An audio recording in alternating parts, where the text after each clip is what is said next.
The podcast on Haunted Hill will contain spoilers and swearing.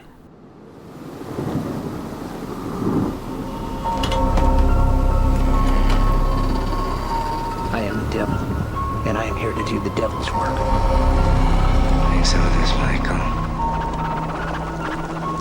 Be one of us. I didn't tell you my name. Hang up. I didn't tell them my name. They're all a part of it. They're all parts of Come. It is time to keep your appointment.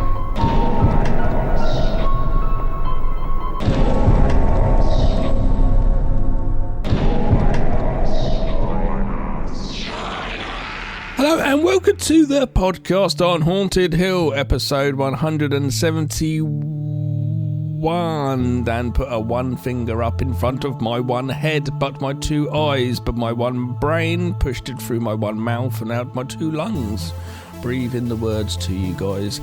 Hello everybody, my name's Gav. I'm Dan. Wow, you blew my doors off with that intro there. Very good. Yeah, I never know what's going to happen until the button's pressed. I always get a bit scared when we do the countdown and you hit record. I always think, what the fuck is he going to say? Don't ever know what's coming out the words, out the brain, out the mouth, out the... How are you? I'm very good, my friend. Very good. Excited to be recording with you as always. Good. I'm excited as well because it's our first director special of 2025. Yeah, what a director to get into. What a director. So... there we go. So as you probably would know from clicking, we are going to be looking at the fantastic works of Peter Jackson. We are going to look at his back catalogue. Oh, no. We'll also have a quick chat about his bio. What we do with our director specials is for anyone who has not heard us do one before, is we pick two films that are usually our favourite films from that director's career. This is the second time though we've done Peter Jackson, isn't it? Yes. No, it's not the first. It's the first director's special, but we did it before. Brain Dead. Yeah, we did Brain Dead for my birthday about 10 years ago. Okay, because I wouldn't say these are favourites. Bad Taste, I love Bad Taste, but Frighteners not so much. Yeah, so we're doing Frighteners from 96, Bad Taste from 87. Yeah. But the reason we picked those is because Bad Taste is the one that started it all, and it's going to be a fun chat. And Frighteners is kind of what started the American productions. It's like when Jackie Chan did it changed to Hollywood. Yeah. When Jackie Chan did Rush Hour, he started making loads of Hollywood movies, and when Peter Jackson did The Frighteners, that's when he was noticed more by Hollywood. Yeah. And before you know it, he was Mr. Lord of the Rings. But we'll get into all of that when we cover off his career. But yeah, The Frighteners is quite a favourite amongst horror fans. It's a bit of a cult favourite. A lot of people only really discovered Peter Jackson with The Frighteners. I know a lot. I was already aware of him because of the Hollywood nature and the marketing, which would have gone in towards that film. Compared to his other films, But what's fun is if you didn't know who Peter Jackson was and you watched The Frighteners, if you were like, I wonder what else he's done, if you went back and watched Brain Dead or Dead Alive as it's called in some countries, or even Bad Taste, you'd be like, holy shit, what the hell? Or Meet the Feebles. Or Heavenly Creatures, which I'm a huge fan of. Heavenly Creatures, we're getting to it. That's a very indie film, but yeah, we're getting to it. Beautiful film. Thanks for coming along. I hope everyone is safe and happy in the world.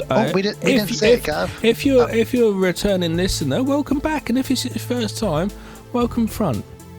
And if you like to just pop along now and again, side to side, come around the side. There's a little side entrance you can pop in. Any way you like it. Anyway. Wow. It's getting sexy already for Peter Jackson. And next time we've got a Valentine's episode, and that's when Dan and I could do it oiled up. P. Diddy, baby. It's not. I was about to say it's going to be a P. Diddy party. It's not. 1,000 body oils, 1,000 baby oils. Yeah. No, not going to be doing that because some crazy shit goes on. But yeah, we will be getting sexy for our next episode. But yes, so that's what this episode is. Peter Jackson, The Frighteners. And we're going to flip it. We're going to do The Frighteners first, and we're going to finish up the episode with Bad Taste because we're both big fans of that. And we've got a lot to say about that as well. Before we get into what we've been watching and all that kind of stuff, I just want to do a quick shout out to one of our listeners, if I may. Yeah. Yes. So one of our listeners, Sheila. Sheila, which is a great name to say if you're Australian. It's also, I think, what Australians say. They call women, don't they? Sheilas. Yeah.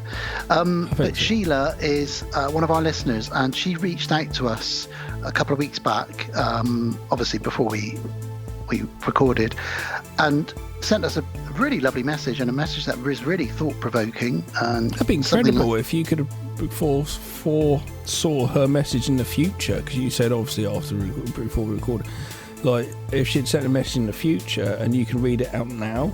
Yeah, it would be. But that'd fuck up the time lapse a bit, though, because then Sheila's not going to think about it, or you're going to implant that thought in her head because you said the message to send. And then she's going to send a message. So I don't know. I'm confused myself.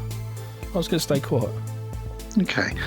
Well, Sheila reached out to us on Facebook and said, as a person who is blind, I truly appreciate the descriptive way that you guys go through the scenes of the movies, because then I have a much better understanding when I watch the movie with others, which was a very short and straight to the point message, and made me think, wow, God, that is incredible. Yeah, made our day, didn't it? It really, really made our day, Sheila, because we haven't really thought about how we might affect somebody in that way, somebody who is, sight impaired. No, totally. I do find that podcasting really great for me to be able to look and do other things, sort of things. I understand where podcasting is very good for just tuning out when I'm working. It's good to listen to if you can go to sleep to or whatever. So I'm really great that we can, for a blind person, amazing, absolutely amazing. I'm so happy that we can bring you entertainment and value and comical stuff. Yeah, which makes me want to carry on doing because we do deep dive, as one of our listeners once said. We're just going to do it for you though, Sheila. We're just going to record episodes just for you, Sheila. No one else. All of this now for the next 12 just yours years. Now, this is your podcast. You're basically like the CEO. Sheila's podcast on Haunted Hill. See? We're your slaves. She also sent us a message a day or so later saying, I've been jumping around a bit in the different podcasts, and I found that the Ouija board episode you mean, not podcasts. Years ago. Episodes. Well, yeah, she said podcast, but episodes. Sorry, I'm not changing your thoughts there, Sheila. I was just, if Dan says stuff, I can jump on Dan's back and start poking him with sticks. And you said wrong words, but no. He likes poking me, but I don't often say the wrong words, do I? So no, it's me. Actually, it is. That's why you're here. Well, one of many reasons. But yeah, she said she loved the Ouija board Halloween episode that we did. That was a long time ago. Which I'm I'd glad forgotten. that you found that. Yeah, it's great that we did that. Yeah. And she also said to us through a conversation that she sometimes finds it hard to get to sleep. She can't listen to it at night. And I thought, before I'd finished reading that message, I thought, oh, is it because it's scary? No, because we make her laugh.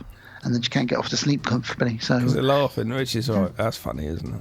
But Sheila, thank you so much for your support. Thank you for reaching out to us, and thank you for legitimately making me realise that sometimes this podcast can do more than just be something for somebody to listen to.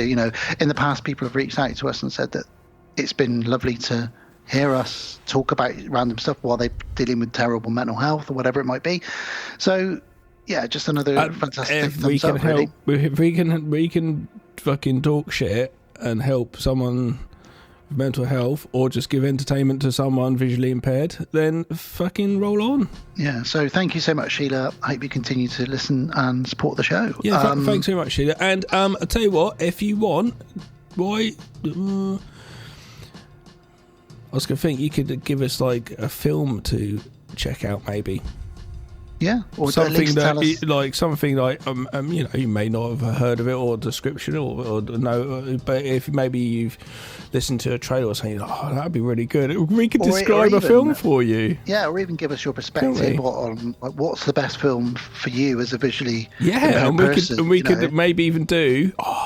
That's an episode. We could do a double bill of two films which would work perfectly for you. The reason that this message touched me so much is because it really got me thinking, like, wow, like, how does someone go about doing that, And as she said, she has someone with her who probably describes stuff that's happening. And obviously you can have, like, I can't remember what you call it now, where the audio description, that's what it's called, on a film as well. But I wonder, like, different films must mean so much more when you can't see them. So, like, there's certain films that are so quiet that you wouldn't bother watching them. Do you know what I mean? But then there's films that are really loud and all the dialogue, like a Tarantino movie, which is mainly like dialogue heavy. Well, yeah, because actually, because obviously you can get audio descriptive films in the cinema now, which is a brilliant idea. But there was a lot of stage, obviously, for films coming out of cinema, especially Hollywood ones, where the sound mixes then it's like, especially in the action genre, sound mix is just crazy loud to the point where the dialogue's really, really quiet. I have to have subtitles all the time for my eldest watching films. I was just thinking, do you remember that time with Rachel, hello Rachel, a patron of ours, hello Rach, enjoys our episode, enjoys talking to us. One time Dan and I saw Rach and we stood in front of her and hello and welcome to the podcast on Horwood Hill. We did like a little couple of like minutes just jokingly, I think just to spin her out really. It did. So, it freaked her out. It did, didn't it? Yeah. It really did. So Sheila, I've got an idea. Me and Dan will come round. You sit in the middle of the sofa. Me and Dan either side, like the good and bad, and we can watch a movie and we could describe the movie as we go. Okay, well, there we go. But yeah, thank you so much, Sheila, for your message. Yeah, appreciate that, really did. Thank you for actually letting us know that as well, because I'm rubbish. Quite often I'm like, I should message that podcast, and no, I never do. So really thank you for taking the time and remembering to do it, because it really appreciates it.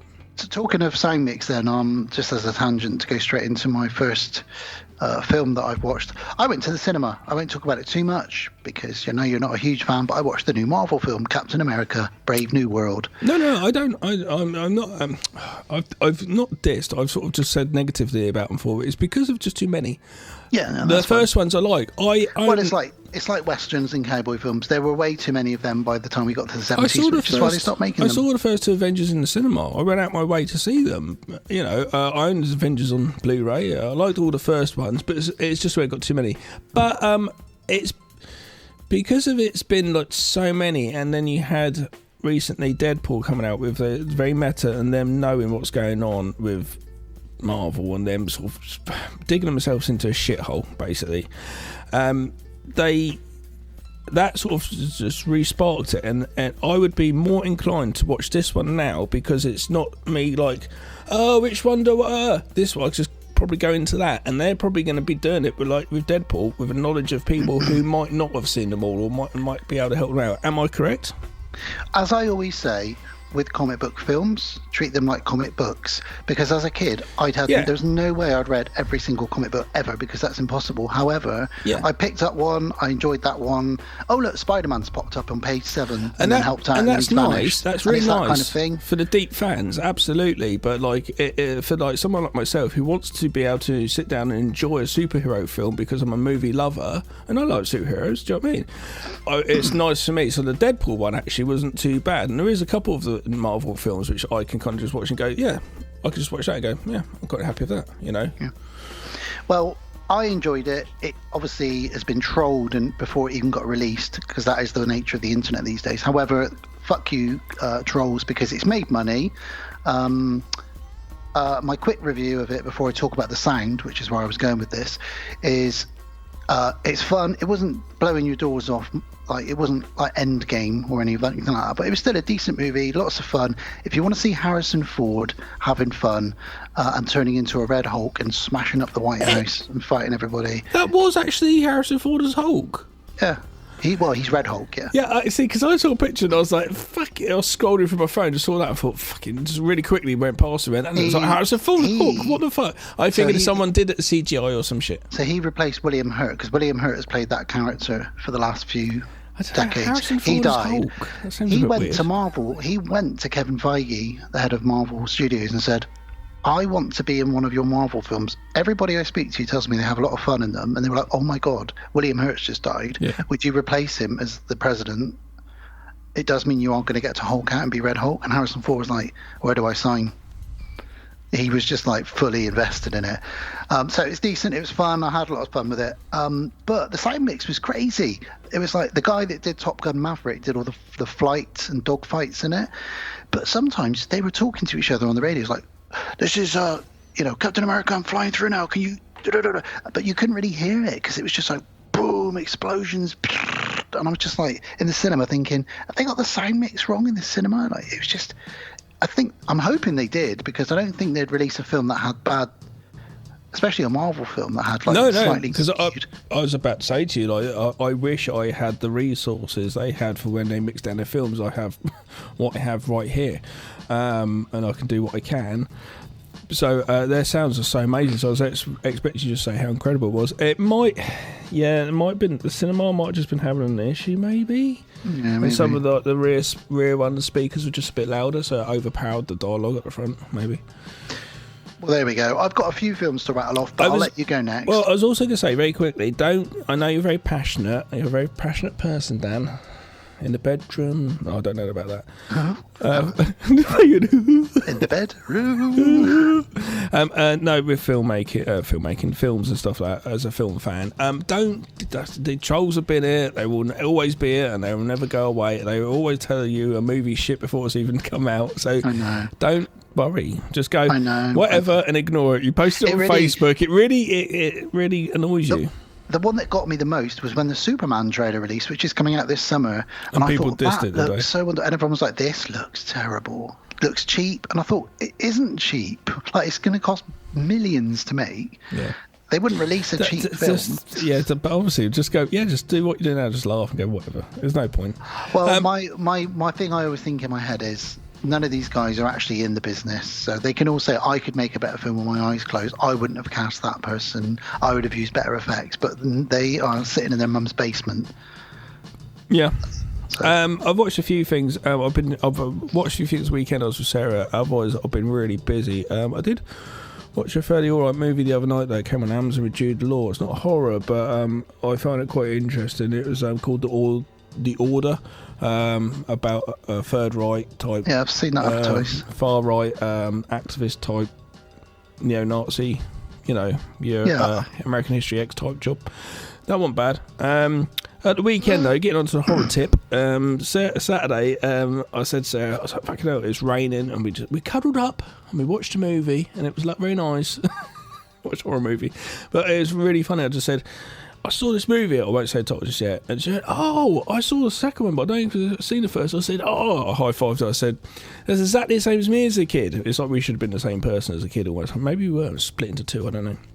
We both saw, I think it's just been the same sort of age watching stuff that came out. Saw the second one, but I'd never seen the first. So I had it on my list. He goes, I just put it on my list. I said, should we do it? And we watched it.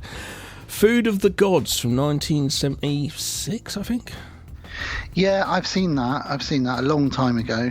That was just based on a H.G. Wells, I think it was. A random as hell film where these people, if you've not seen it, it's in the spate of the 70s animal films, and it's where these people, animals attack, where these people just find in the ground this stuff that just kind of looks like porridge just coming out, and they decided just to go and feed it towards their chickens or whatever, and their chickens got huge, like 8-9 foot high sort of thing, and they thought, we can make loads of money. And it's like, what on earth, what farmer goes and finds some shit coming out the ground and says, I'm going to feed that to my livestock? It just doesn't happen. Anyway, I'm not 9 foot roosters don't happen either as well, Gav, so don't get too carried away. But it was a really fun film. It came more onto the end of Rats mainly. I actually got confused in my head, and I thought it was based on James Herbert's Rats, but no, it's H.G. Wells. There's a lot of Rats, but I remember the second one quite a bit. But it was kind of fun. It's kind of all right. It did a Saturday afternoon film, Nice. Yeah. Nice. Love a giant chicken, There's a rooster, actually. And sorry. The guy comes out, though. You could have said it was a big cock, and I wouldn't care. It was a giant, big red cock. And the guy comes out the shed after killing the big cock, and he goes, Jesus, lady. Does he kill it, or no, does he get away? I can't remember. He goes, Jesus, lady, well, how'd you get them chickens from? It's like, no. Are you not shocked by the size of them? It's not just where did you get them from, but they're a bit bigger. They're like 9-10 foot. The rooster's just been trying to eat you. Like, that's mental. But the effects are actually pretty good for the time. Yeah, it's kind of fun. It's on Amazon Prime on the UK at the moment, if you fancy it. Nice. Should also mention, and this will take me into my next film, that we sadly lost David Lynch recently. Yeah. A director who hasn't done a huge amount. If you look at his back catalogue, he's a guy who's into everything, music, art, painting. I like films. the fact that it's Mel Brooks that found him found one of his films and gave him the chance to do Young Elephant. No, Elephant Man. Young Elephant. Young Elephant. I think of Young Einstein, aren't I? Young Elephant Man. Young Starring Elephant. Gene Wilder as the Young Elephant Man. And but David Lynch was one of the arts people who shouldn't have been allowed to make movies in the way the Hollywood standards. We all wanted it to, but he shouldn't be allowed. He somehow snuck in the side door into the majors and had studios giving him money, and people were going to the cinemas and watching these mental movies, but they were like Hollywood stars set in Hollywood, and just like, what? How's he doing this? And he's just there going, don't worry about it. Smoking a cigarette going, don't worry about it. Don't worry about it. Twin Peaks season 3, he's incredible in that, isn't he? But I did David Lynch's. I didn't really speak much about it when it actually happened, and I didn't put much thought into it, which is a weird thing because sometimes celebrities die and I'm really sad. But this time with this, I wasn't so much. But like I did his masterclass in filmmaking, and it was really interesting. I really got into his head. I bought a T-shirt that says directed by David Lynch. You did, but really cool I did t-shirt. really love the guy. I think the guy is, I don't know the person, but the genuine human being. He's like seemed like someone that just loved life and is just an artist that managed to. Because he was also a traditional like artist, paints whatever, but he just broke the mold. Yeah, he just got into Hollywood, and it's like, how'd you do that? He was out there, and if you look at his films, they're all very different. You mentioned The Elephant Man. Twin Which Peaks. I've not ever seen. I love Twin Peaks. Twin Peaks is an absolute masterpiece. I love that series in television. It was Lost before Lost. It was every once in a while I go right and I stop Twin Peaks. It takes. I've only seen it all the way 20 through. years. I've only seen it all the way through probably 3 times because that's about the same as me. The last time I did was when season 3 came out, which was a while back. Season 3 was good though, wasn't it? I'm thinking. Thing is though, season 1 and 2 I know so well because I watched it a lot. I was watching it at school when it was on BBC Two. We never watched season 2 at school because we never had it. It never got shown on BBC. So we would only ever have seen season 1 at my school anyway. Like we loved it, but we knew there was a season 2. But when I was at school, it was on Thursday night. Thursday nights on BBC Two. Oh, really? Like 9 o'clock on a Thursday night. And there's one guy who's he's a producer now, actually.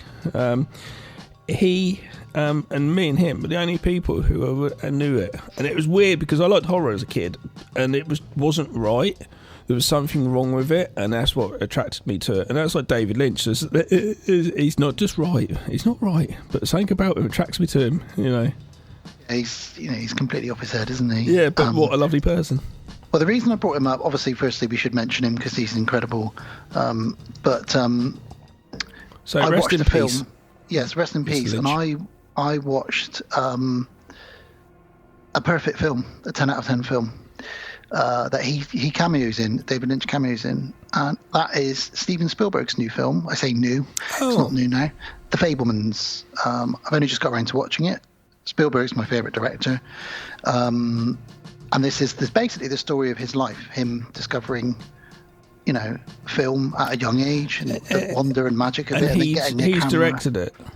And he's directed it. But he's changed it from the Spielbergs to the Fabelmans. Otherwise it would be too close. It's quite a weird thing to do in a way, isn't it? Make a movie. I know it's not an ego thing because he's not that sort of person, but it's a really strange film. Yeah, it just keeps it slightly removed from being I would say that's his autobiography.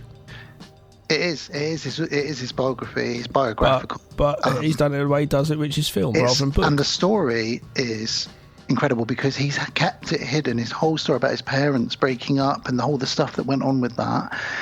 Until this film, and now you see this film, you understand firstly why he loves film, but secondly, like his mum and dad's relationship, they really loved each other, but they couldn't stay together. I won't ruin it if you haven't seen it.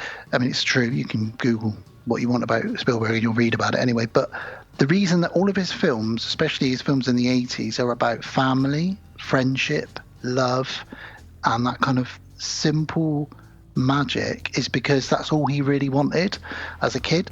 But also he like Peter Jackson, who we're going to be discussing in this episode, he was like on it from a young age. He got a camera from his uncle, who's played by Seth Rogen, and he was just like making movies with his friends at a young age, and they were getting shown in the local schools and the local universities. And David Lynch shows up. So I was already like, this film was brilliant all the way through. 10 out of 10, I swear down. I don't often give films 10 out of 10, but I loved every moment of it. I was crying throughout it. You know, it's so emotional. It's Spielberg's return to form.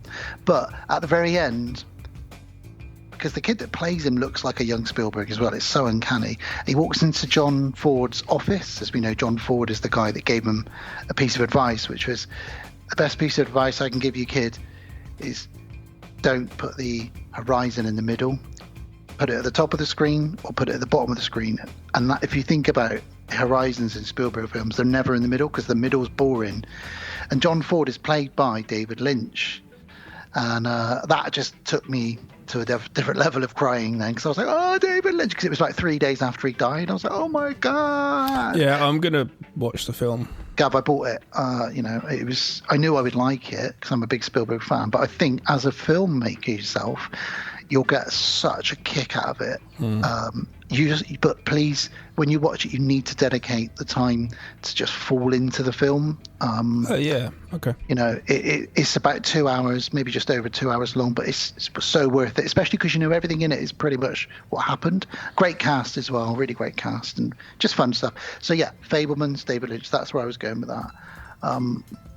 I've got a few more. I'm going to rattle them off because I'm aware that we've been chatting a long time and we want to get into some Peter Jackson goodness. So very quickly, I was ill last week. I had terrible tummy, didn't I, Gav? Terrible stomach. Yeah. It is awful. So I got descriptive texts. Yeah, so while I was recovering, I decided what else to watch. But Ash vs. Evil Dead season 1, 2, and 3. I rewatched them because they're leaving Netflix at the end of February. So I thought, I want to rewatch those. Really enjoyed them. However, what I will say is they do not work well if you do them back to back like I did. They're better as like 1 or 2 episodes. Leave it for a few days or a week because it's the same episode every time. It's Ash fighting a demon, blood everywhere. Ash fighting a demon, blood everywhere. And they're only 25 minutes each. But when you watch like 5 episodes back to back, like I did while I was sick, you realise it's actually quite samey, and that's a shame because it really recaptures that Bruce Campbell, Sam Raimi magic. But sadly, they kind of rehashed the same thing for every episode. I guess like the Scooby-Doo or something we watched as a kid. I started in October. I banged out season 1. I put it down as one of my ones, my 31. I just banged out the season on the side, and I really enjoyed it. But then I got into season 2 and I started watching, and then I don't know if I've ever got the season 3. I don't know, because I just some reason just get bored. I also find the guy that plays Pablo really, really annoying. His forehead is his hairline, his forehead. He's got a massive, kid and play hair, hasn't he? Yeah. He's got big hair. I always look at that when he's on screen. It's good though. If anybody, you know, depending on when you listen to this, if you've got time, it's leaving Netflix in the next couple of weeks. So get on it if you haven't ever seen it. It's definitely worth a watch. Yeah. I don't know. I always get bored halfway through and tap out. I don't know. I also watched Werewolves from 2024. Is this one with Frank Grillo? Fucking loved it. Apparently a really hard person to work with. So it's getting slated, and I get that, but it kind of had everything I wanted from a werewolf film in it. It's got elements of The Purge in it, elements of Dog Soldiers. It's kind of like the badasses taking on werewolves. It's completely unrealistic. Basically, a supermoon means that anyone who is exposed to moonlight becomes a werewolf. So once a month, everyone has to lock themselves in the house, otherwise you'll turn into a werewolf. And the government are experimenting on people trying to figure out how they can cure this. Frank Grillo obviously has to get from one side of the city to the other to get to his family, and he's like a special forces guy. That's all I need. It's pretty cool. The werewolves are pretty cool. It's not getting great ratings, but if you want an action werewolf flick, they don't really come around very often. I highly recommend Werewolves from 2024. That was fun. I also watched Renfield with obviously Nicolas Cage.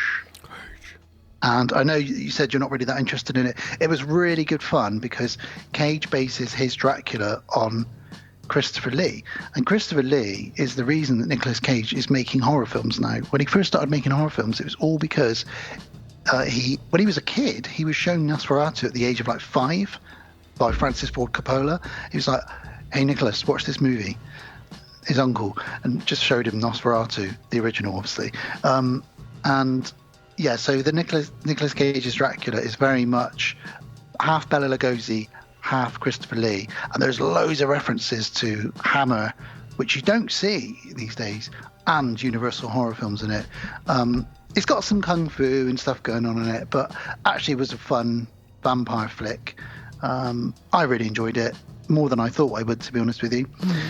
And then I think the last thing to talk about is I won't talk about Cobra Kai because this isn't the karate episode, but I did enjoy the final of Cobra Kai. But you gave me last time I saw you in the flesh, you gifted me something which was a box set, a DVD box set with 100 horror movies in it. Where I think about 90% of them, as we discussed off air, are public domain, which for anyone who doesn't know means no one owns the rights to them, much like the first Night of the Living Dead. So it means they're just free to watch on YouTube or the Internet Archive. And very quickly, Night of the Living Dead was literally, when they did the poster, the artist forgot to put the C in a circle on the poster. Silly boy. That was literally it, and that fucked them up. But at the same time, it got the movie out there loads, so don't know. Anyway, carry on. So Gav has gifted me this box set with 100 horror movies in it, some of which I'm sure are goddamn awful, some of which are very old, some of them are very poor quality. But I've already watched the first 4, and what I'm going to try and do for every episode is... Mill Creek Entertainment, isn't it? Yes, it is. They 2007. If you go on Amazon or eBay or whatever and type in Mill Creek, they actually do different ones. They might do like 100 martial arts. Do you know what I mean? They do lots of different films like that. There's a Western one I've seen. But there'll be low quality ones. But it's worth it. But I just thought quickly mention the 4 that I've watched. As a horror fan, though, sometimes it's all right just to check on some random. I'll tell you, Matanos Hands of Fate as in there. It is, yeah. I'll get around to that soon. Yeah. Well, the first one I watched was The White Gorilla from 1945, which is basically like a white gorilla fighting other gorillas in the jungle. Men in suits. It looks pretty good, but it's 1945. It wasn't really a horror. I don't really know why it's on there. Then I watched the Long Hair of Death from 1964. Yeah. It was not great. No. I gave it 3 out of 10. It was all right, but then I watched Condemned to Live, which is a vampire film from 1935 that not many people have heard of. And it's about a man whose mother gets bitten by a vampire bat in Africa, gives birth to him, and when he's older, when he's like in his 30s, he suddenly starts having blackouts at night. And then people start dying in London around him, and he realises he's a vampire. And there weren't many vampire films in the 30s, other than the most famous ones, of course. So Condemned to Live was really good. That was a fun one. I don't think I saw that one. And then the last one, which I only watched a couple of days ago, was quite a well-known one. It's a bit of a giallo / gothic wannabe. It's got a fucking great title. It's called The Night Evelyn Came Out of the Grave, which is about a man who lost his ex-wife. She's dead. So he basically seduces redheads and prostitute redheads or lap dancers, whoever he can, to his big mansion and then kills them. And then the ghost of his ex-wife comes back through a seance and takes her revenge. It's weird. It's wonderful. It is kind of trying to be a Dario Argento. Doesn't quite do it, but it's still a fun film. So I'll try and watch a few of those for each episode so I can quickly rattle some of them off if anyone's interested. But that's it for me. Any more from you before we get into Jackson? Not Michael, Peter. No. No, not really. No, I haven't really been able to watch that much. So, nah, it's fine. We can crack on with Peter Jackson talk. Let's crack on with Jack on. Peter Jackson. So, here we go, guys. Strap in. He's a sir now. Is he? Yeah, he's a sir. Knight of the Realm. Why is he a sir? Because he got knighted. Yeah, but why? What for? For his contribution to... Because I think some of it was... He's solely responsible for bringing tourism back to New Zealand. Oh, wow. Which is fucking crazy. Also, do you know he's the 5th highest grossing film director of all time? Oh, wow. Which is crazy. His films... Lord of the Rings, isn't it? films have made 6.5 billion worldwide collectively. Most of that was just bad taste. I'm joking. Yeah, no, he's a nightmare. He was born in 1961 in New Zealand, as most people will know. His career, which we'll get into in a moment, skyrocketed from making films literally in his back garden on weekends to suddenly being handed Spielberg projects or the Lord of the Rings movies, which I consider the extended cuts of those to be. I love them. I love those Lord of the Rings films. But yeah, he now owns Wingnut Films, his production company, which inspired us to name our production company similarly with Deadbolt Films. And he is married to his wife, Fran Walsh, who helps him write. But there's a third person, Philippa Bowen, who helps him write and produce everything he's done, pretty much from Heavenly Creatures up. And his, I mean, do you want to talk about his influence on you before I get into like the bits and bobs of his? There wouldn't be a Deadbolt Films. There wouldn't be. If there wasn't Peter Jackson. Yeah, because I was like, what was he? Wing nut, I need a bolt, Deadbolt, brilliant Deadbolt Films, and that was as simple as that. He is a massive influence on me. I didn't realise it at the time when I was watching Bad Taste and Brain Dead when I was younger. Growing up, I didn't know I was going to get into making films. I don't think it's possible, really. But funny enough, Bad Taste was one of the films, along with Planet Terror, funny enough, randomly. Planet Terror and El Mariachi, Robert Rodriguez and Peter Jackson are both my biggest influences as a filmmaker. They're cut from the same cloth in a way, aren't they? Yeah, and that's where I'll get to Peter Jackson, and we'll talk about it when we did a Bad Taste review. Basically, he showed me you can do it, and he was like this nerd in New Zealand, and I could relate to being this nerd in England. And I read his book, and he's like, at weekends he would go out, and he started making Bad Taste, and it took 4 years to make, shooting at weekends.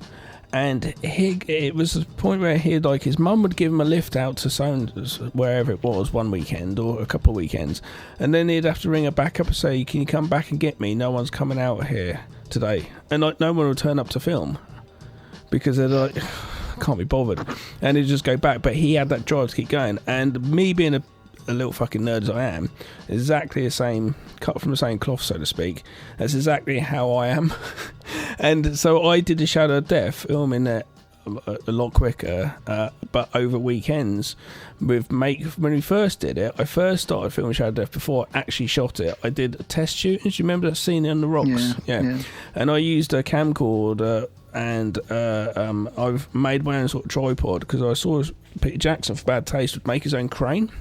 Yep. And he'd make his own dolly track, and he made his own Steadicam. So I was like, I could do that as well. So I kind of was jumping. I was just ignoring Hollywood and jumping on the bandwagon of this guy could do this. And it was the extra on like Bad Taste DVD, and I was like, what the shit?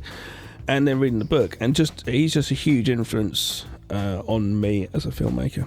And that's why, going back to the Fabelmans, I think you'll really enjoy that, because you'll see Spielberg as a kid when he was putting tracks down, and his dad was fully invested in his son's hobby, helping him out, you know. What the difference is because Peter Jackson was coming from New Zealand, and it feels kind of British in a way. Yeah. Where Hollywood and America felt very detached from me, and there's no way I could ever achieve something like that. But with Peter Jackson doing it in his mum, making paper mache heads in his mum's oven or whatever and things, and just doing a little DIY in the garage at home, I could relate to, because I was kind of doing that, and I kind of still do that in a certain extent now. And I discovered him, and but Spielberg, I could never relate to Spielberg. I'd been watching Brain Dead for years, and one day on Channel 4 they showed Bad Taste, and then they showed the Bad Taste documentary, and I've still got that on a recorded DVD in the loft. And that was when I really discovered Peter Jackson, this guy that had done this Brain Dead movie that I'd been watching like hundreds of times for the last couple of years. And it was around about the same time that I bought a book called The Making of the Evil Dead by Sam Raimi. And very similarly, he made The Evil Dead over several years.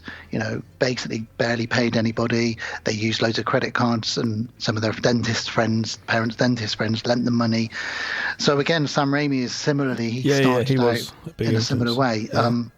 Yeah. He's wonderful. Well, I'll just run through his bio, and then we can really get into a good chat about his films and how the trajectory of his career, really, because he's got one of those careers that you see now quite often with like the Godzilla director and that, going from making little Adam things to Wingard, jumping up. Adam Wingard. Mumblecore or little indie horror movies to directing Godzillas. Yeah. So as I said, he was born in Wellington, which is where Brain Dead is based, in New Zealand in '61. His parents... Very, very, very quickly, I know we'll probably get onto it, but Weta, the effects company, is ridiculously huge and does a lot of the effects of like all the big Hollywood movies that you watch. They took it on and they were really ahead, and they it's you can still watch the Lord of the Rings now and be like, that looks incredible. And that's old VFX, and quite often with VFX you start watching them as you get on, you go, oh my god, that looks shit. Indeed, yeah. So he's got parents, Bill and Joan. They're very supportive of his hobby. So as a kid, he was a huge film fan, as you'd expect. His favourite people were anything by Ray Harryhausen. He absolutely loved those movies. King Kong, the original, is his favourite film of all time. He also loved the Thunderbirds and those kind of like movies, TV shows like that, because obviously being in New Zealand, he would have got all the British TV. He was also a huge fan of Monty Python's Flying Circus and that sense of humour. And when he was about 8 years old, a family friend gave him a Super 8 cine camera and said, there you go, I know you love films, you can make your own now. So he was 8 or 9 years old, got given this camera. So he started making films in his back garden. Yeah, his parents, I was watching stuff on YouTube the other day, I was just refreshing my mind, I've seen it all before, but his parents just saying, he would sit there and just do the stop motion. He was very patient, wasn't he? He's really patient. Just sit there for hours and hours and hours, just doing it and taking it. And they'd show him doing it. Obviously, because stop motion, you're still filming it, and he would be there just moving it and stuff. It's like this real young Derek. And that's the dedication here, because he's 9 years old when he decided to remake King Kong. So he built all the models himself and tried his best to remake King Kong at 9 years old with stop motion, which is pretty crazy, really. But also, it's filming it on reels and then having to send that away to come back before you can see if it's exposed correctly. Yeah, and he made a couple of short films with friends that he's put on DVDs now, like The Valley, Cold Finger, which is like a James Bond spoof. He went to college. I've not seen them. I have to watch them. He went to college, studied a little bit of film, that kind of thing, but he's not really had any formal training in it. He learned about editing, special effects and makeup just through trial and error. Yep, that's the way to do it. As a young adult, he was really into J.R.R. Tolkien, and he watched that Lord of the Rings 1978 Ralph Bakshi cartoon. Have you seen that one? Yeah. This is one I watched loads as a kid. It's incredible. I remember watched that when I was like 10 or 11. It was on Channel 4 once over Christmas. So he followed his passion right the way through. When he was 16, he left school, started working as a photo engraver for a newspaper, and he worked there for 7 years, just dabbling in his hobby on weekends and stuff like that.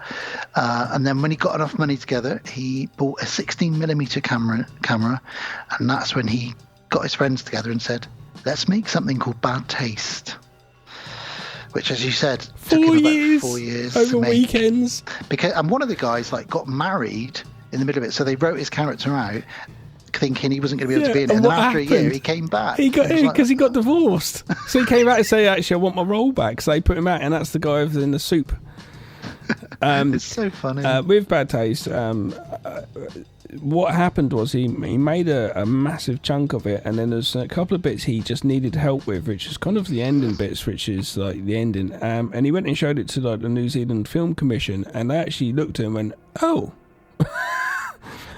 Like, wow, okay, cool. And they actually helped him, brought some money in, and actually had some people come on just to help him out a little bit, like, give him some pointers and stuff like that, and helped him finish it. And then he became, very much an ambassador, as you said, for New Zealand, especially the Film Commission over there and stuff. His influences are Martin Scorsese, George Romero. Scorsese. It's not Scorsese, is it? Scorsese. Scorsese. It's not Scorsese. Okay. George Romero, Spielberg, Sam Raimi, and he loves anything by Ray Harryhausen, as I mentioned. So that's kind of, his influences really. We'll get into his films in just a moment, but just to mention then, as you've already touched on, when they made Heavenly Creatures, they needed someone who was going to be able to produce these like dreamlike clay characters that would come to life. And so that is where they brought in someone who would help create Weta. Which created Weta, which became a very, very big effects company. Yeah, George Port was the guy that started Weta, and Jackson obviously brings him back on everything he does. Yeah. And now Weta is its own, he makes money off of that. When he's not making films, Weta are out there doing these new Planet of the Apes movies. That's the thing. You might think, I haven't seen a Peter Jackson movie for a while. Well, he might have his hand in the production of effects for big movies, so he is going to be still doing stuff. Very, very quickly on Heavenly Creatures, that's where he found Kate Winslet. Yep, her first role. Amazing stuff. Weta helped with things like Godzilla from '98 and stuff like that. Even they're doing stuff like that. That was quite early on in their thing. But that's another thing that he's done. And then obviously. Yeah, we'll get into his films now, I guess, really is probably the best thing to do. But he's still working, and we'll jump into his back catalogue. Did you say they did the Roland Emmerich Godzilla from '97? I think Weta was involved with some of that, that's one of my guilty pleasures, that movie. That movie's dissed by a lot of people, and I actually enjoy that Godzilla film. We're covering it this summer for a summer blockbuster. Yeah, and I think the effects actually are pretty decent in that. So... moving aside his short films, the first feature he did was obviously Bad Taste, which was an indie film we're going to be talking about later on in this episode. So we'll skip over that. That was in 1987. 2 years later, he managed to make a dirty, dodgy porno version of the Muppets with drugs and sex and I think the only way you're gonna go right, I'm gonna make a feature fucking film with Muppets, which is like, that's a bit crazy, to be honest with you. I suppose it's not too bad, because once you've got the Muppets, I guess you're just carrying on shooting them, but that is quite a crazy thing to do. But it only comes from someone who does effects and knows what he can be doing. Do you know what I mean? Even though that is training for him, what to do with Lord of the Rings, just training with dolls. Yeah. Meet the Feebles. But what is it? Tell us what it's about. Meet the Feebles from 1989. Sexy. It's a weird, sexy, porny, druggy. It's just a really dirty film about really dirty creatures. But that's his sense of humour coming through. This guy's got a wacky sense of humour. I did say in the Deadbolt WhatsApp group, said just about to go podcast now. I'm doing Peter Jackson, so I can direct special, so I could chat about his DIY filmmaking skills. And Tom just went, Meet the Feebles. Sorry. Yeah. Of course, Tom. Of course you'd like that one. I'm not a massive fan of it, but I'm not really. You've got to have seen it if you're a Peter Jackson fan. I've seen it, but I'm not. I don't really care. Yeah. So that was 1989. It made money, especially on VHS. Yeah, totally. Yeah. Enough money that he had a fairly decent budget then in 1992 to make my favourite zombie film of all time, Brain Dead, or Dead Alive as it's called in some countries. You can check out our review of it, and if you haven't seen it, do watch it. There's a lot of blood. It's probably my favourite Peter Jackson film. It is a splatter fest, isn't it, really? Yeah. But really beautifully scripted and written, because he writes all of his stuff, we must say, with his wife, Fran. With his wife, Fran. So yeah, Brain Dead, 1992. That made money big time. Again, not so much in the theatres, but especially 5, 6, 7, 10 years later on DVD. I'd love to meet him. I'd love to meet Peter Jackson. So he then, 2 years after that, in 1994, he suddenly went left and made Heavenly Creatures, which is a true story about two women who killed their mother because they didn't want to split up as friends. Well, interestingly, he does the true crime thing does actually come back again, because he ends up producing the documentary about the 3 kids who got charged and put in prison for killing the 3 young kids in the woods. I'll come back to it. I'll have a look. We'll probably come to it in a moment.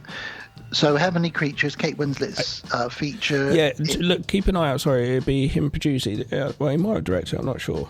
Documentary, but yeah, let me know. Go through that. But that was 94, and that was obviously the birth of Weta, as we say. It's got some beautiful effects work, and actually, this is where now you start to see the Lord of the Rings films, because some of the imagery in Heavenly Creatures, some of the characters and the fantastic creatures and monsters, they are kind of, you will see them come back later on. Paradise Lost, I've just remembered it. Paradise Lost, yeah. He produced that, he didn't direct it. Yeah. After that, he did a TV movie called Forgotten Silver, which I don't really know much about. I think it's a spoof documentary, like a mockumentary. Yeah, no, he had some stuff. I think he had some footage from a war possibly he could use. He did some other stuff and put some other things with it and made this kind of really weird thing. Yeah. Yeah.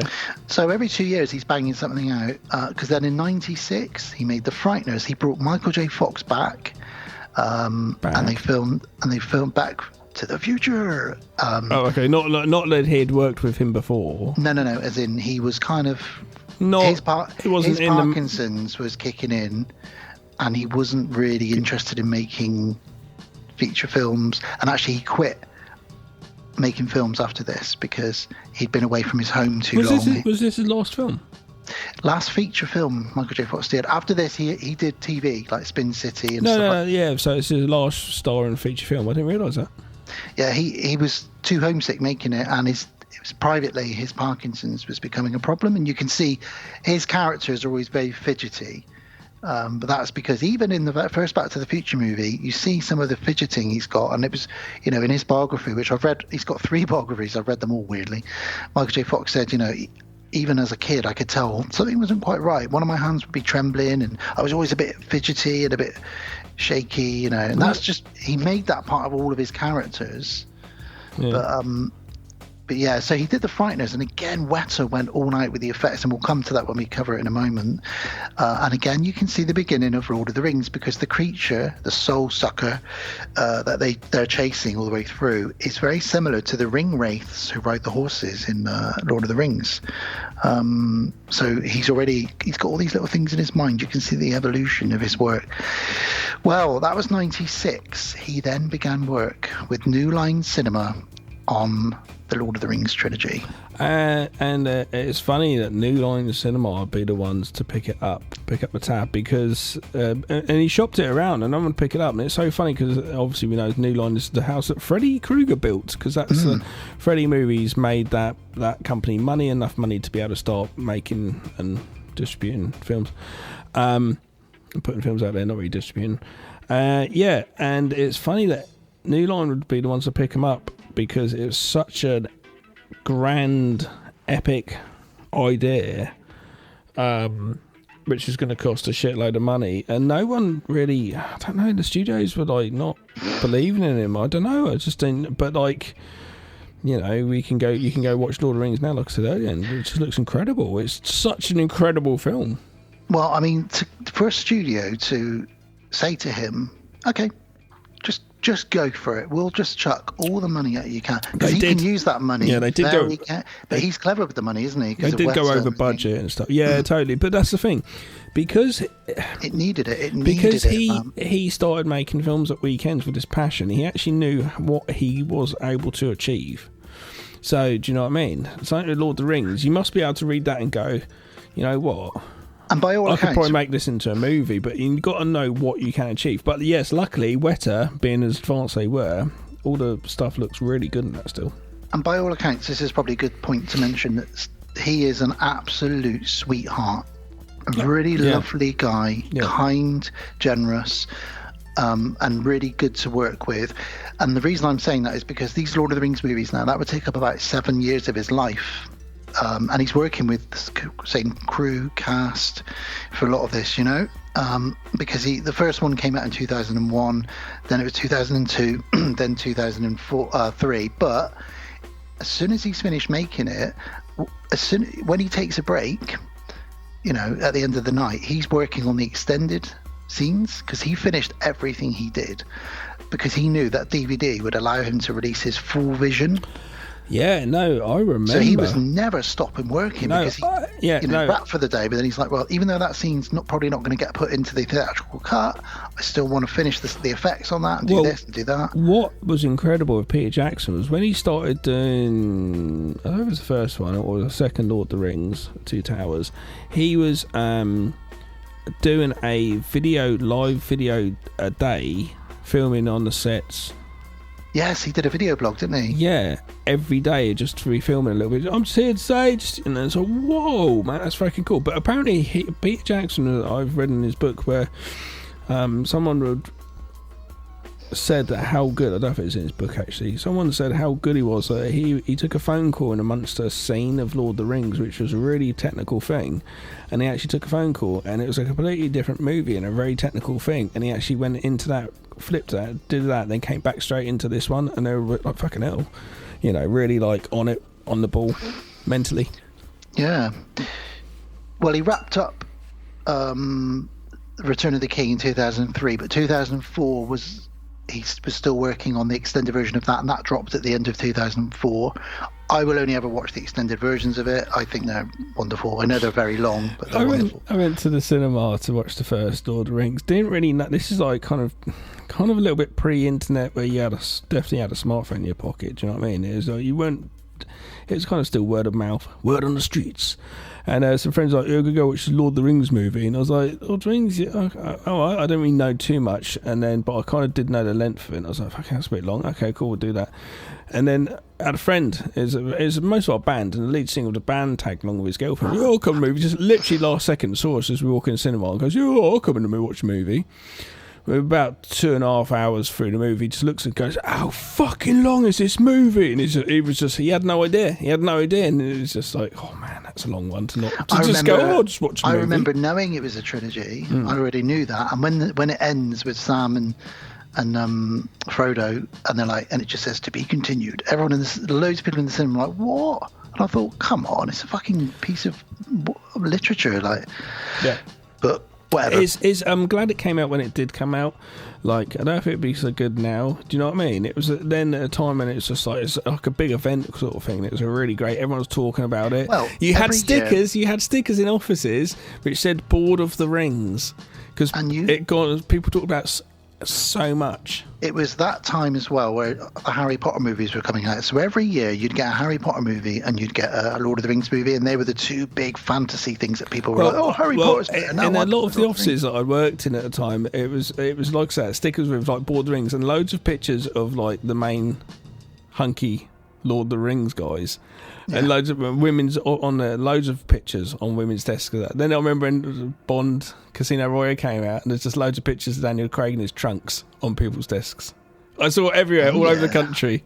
But yeah, Lord of the Rings, and then Board of the Rings, because it was talked about so much, but it was such a fucking big thing. It was so good. I haven't watched it for about 10 years, so I'd love to go back to it. I've tried with Elijah. He just kind of gets bored, and it's like, it's hard.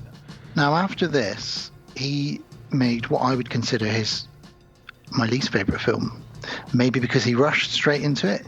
2005 King Kong.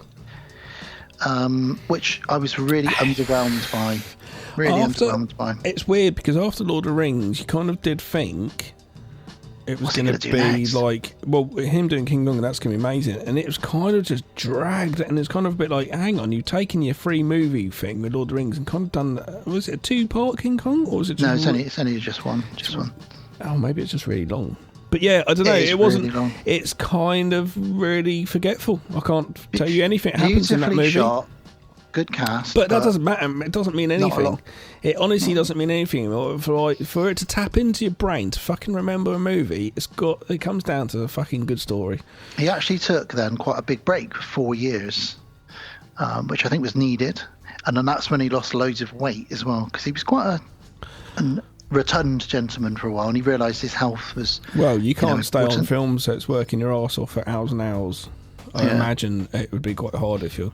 So he took a break, and then he dropped in 2009. He dropped The Lovely Bones, which isn't a story about my family. Again, kind of serial killer type thing. Isn't it's about a child murderer who keeps children in a pit. It's okay, but slightly frustrating because I don't want to spoil it. You don't really get to save people. I do enjoy it. But I hated the fact you couldn't save him, which is obviously the Hollywood way. It's a 6.5 for me. It's like, it's great, but it's not like amazing. I've seen it. I don't know if I watch again. Mark Wahlberg's in there as a dad.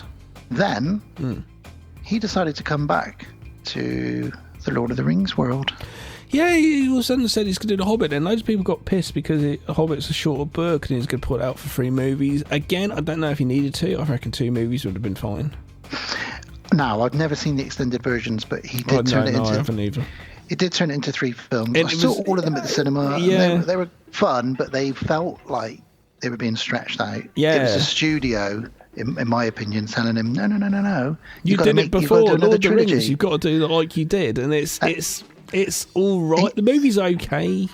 Yeah, they're okay. They're fun, okay, but Lord of the Rings still... Rings. Yeah, Lord of the Rings are just... Again, though...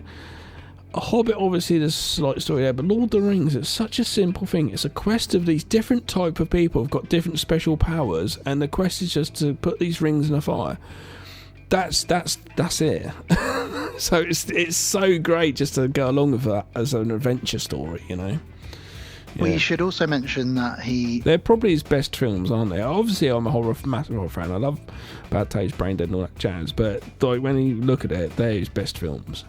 Yeah, totally. Yeah. We should also mention that at some point during all of this, he teamed up with Spielberg and helped produce... Oh, so good.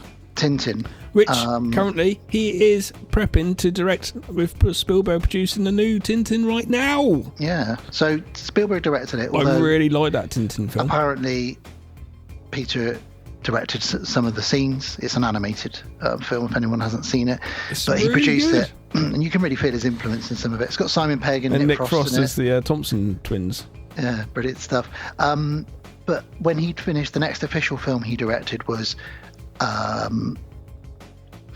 quite genius in a way. He got hold of loads of footage from the war and made They Shall Not Grow Old, and he colorized a load of footage and put it together to show us what it was actually like during the war, because we've only ever seen it in black and white. Yeah, I've not seen it. It's wonderful, it's moving, and it makes you think, bloody hell, you know. I went down a weird dark rabbit hole. It wasn't that dark, actually. I went down a rabbit hole the other night. I was just going to bed and end up going to bed a lot later and sit on YouTube looking into Hitler. I was just like all of a sudden went into fascination. I was like, you know, how did he come to power and all this sort of stuff? And it's really random. Why am I telling you that? Oh, the war. You're talking about the war. That's why. After They Shall Not Grow Old, he then got into the Beatles. He made the miniseries Get Back about and he directed that about the Beatles. He also directed the rooftop concert of the Beatles as well, and he's got a music video he directed called Now and Then. So he's getting really into documentary stuff now. Yeah, which it shows, you know, because I don't think Spielberg's ever done something like that. You know, though, secret deep down, that little kid in him probably wants to make another horror movie. Brain Dead 2, imagine that.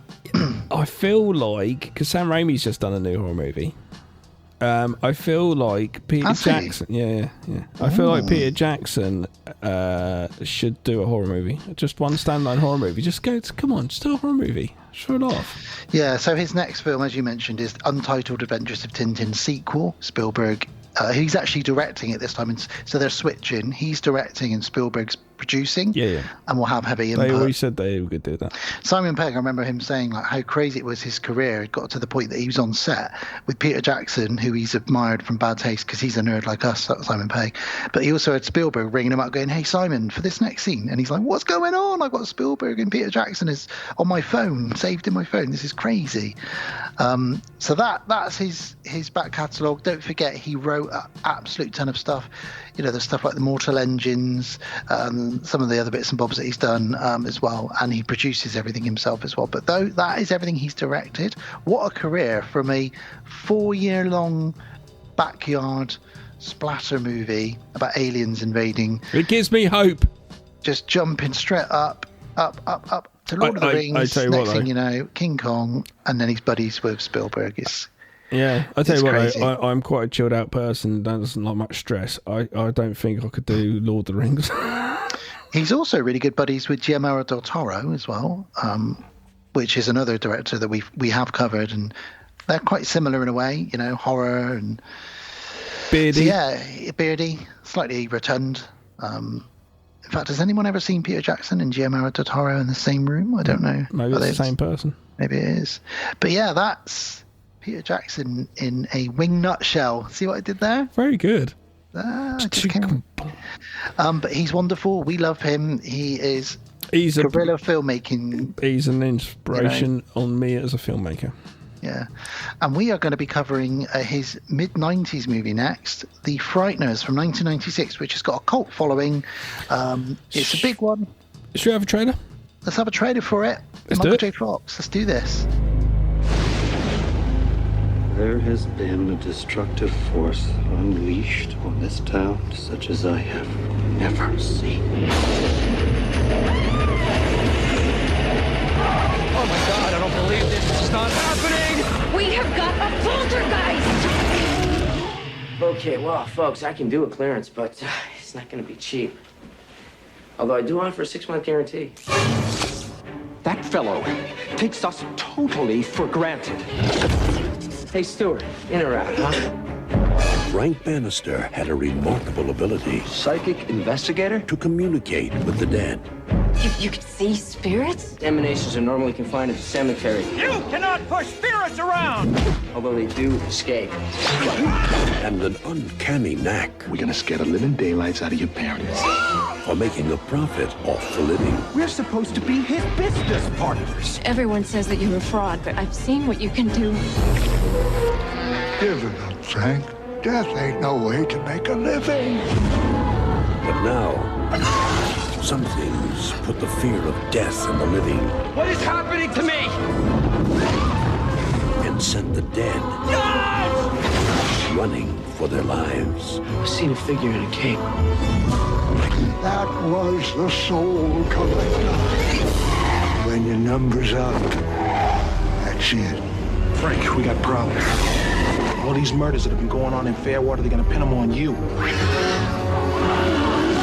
From Universal Pictures and Robert Zemeckis You're next, pal. and acclaimed director Peter Jackson. We don't stop till the screaming starts, you dig? The Frighteners. So our first review is The Frighteners from 1996, rated R. Obviously directed by Peter Jackson.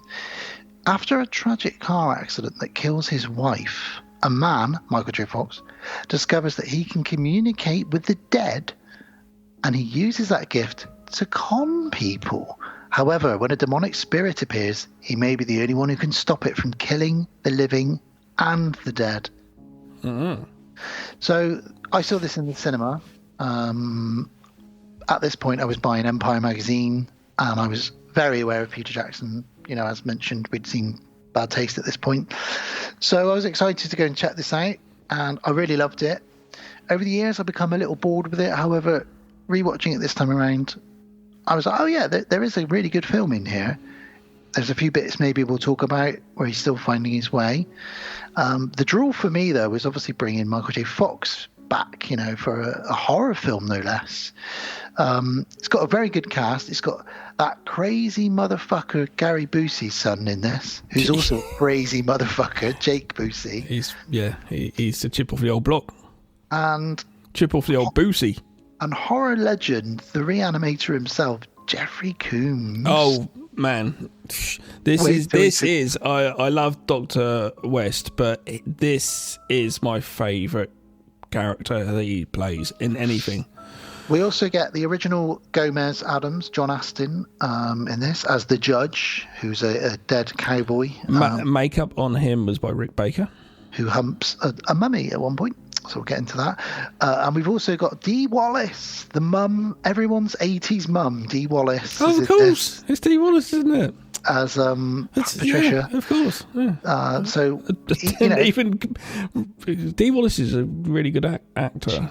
Fucking great. And a little cameo from Arlie Emery, which people will know from Full Metal Jacket.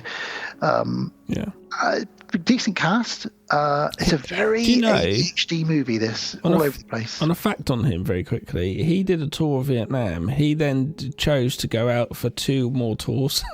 Loved it. because he loves the smell of. I love the smell of napalm in the morning. Napalm. Yeah. That's not him though. Is that the That's one? Robert Duvall. Oh, it is Robert Duvall. Sorry, yeah. I always get. And it's really funny, that role in my head, I always thought Robert Duvall, well, just I remember him as hat, sunglasses, and being like, I love the smell, and just that voice. I always thought of him as like a really big, tough man. I watched that movie some years later and looked at him and it's fucking a bit puny in that. It's just what the impression of the voice and the commanding voice and the hat and the setting was just like, man, that guy. But to be honest, and I think I'm thinking of Platoon when I'm talking of Arnie Emery anyway, which is another Vietnam movie. No, you're thinking of Stanley Kubrick's Full Metal Jacket, my friend. Yeah. Okay. Right. Cool. Well, anyway, that's the people. I know that my Vietnam films. That's the people that are in this. This film, before we get into it, this is like a mix of kind of Ghostbusters mixed with. It's really hard to describe. Really, it's an interesting story. A con man. Well, you know. my thoughts are really when I first came out, I was exactly the same as you. Draw was Michael J. Fox in a horror movie, but a kind of light-hearted horror movie, which still possibly could have had a little bit of scares there. You kind of knew watching this, even if you hadn't seen anything else, whoever was making this movie was quite a skilled person, but they weren't there just yet. I think you can see that in a sort of way.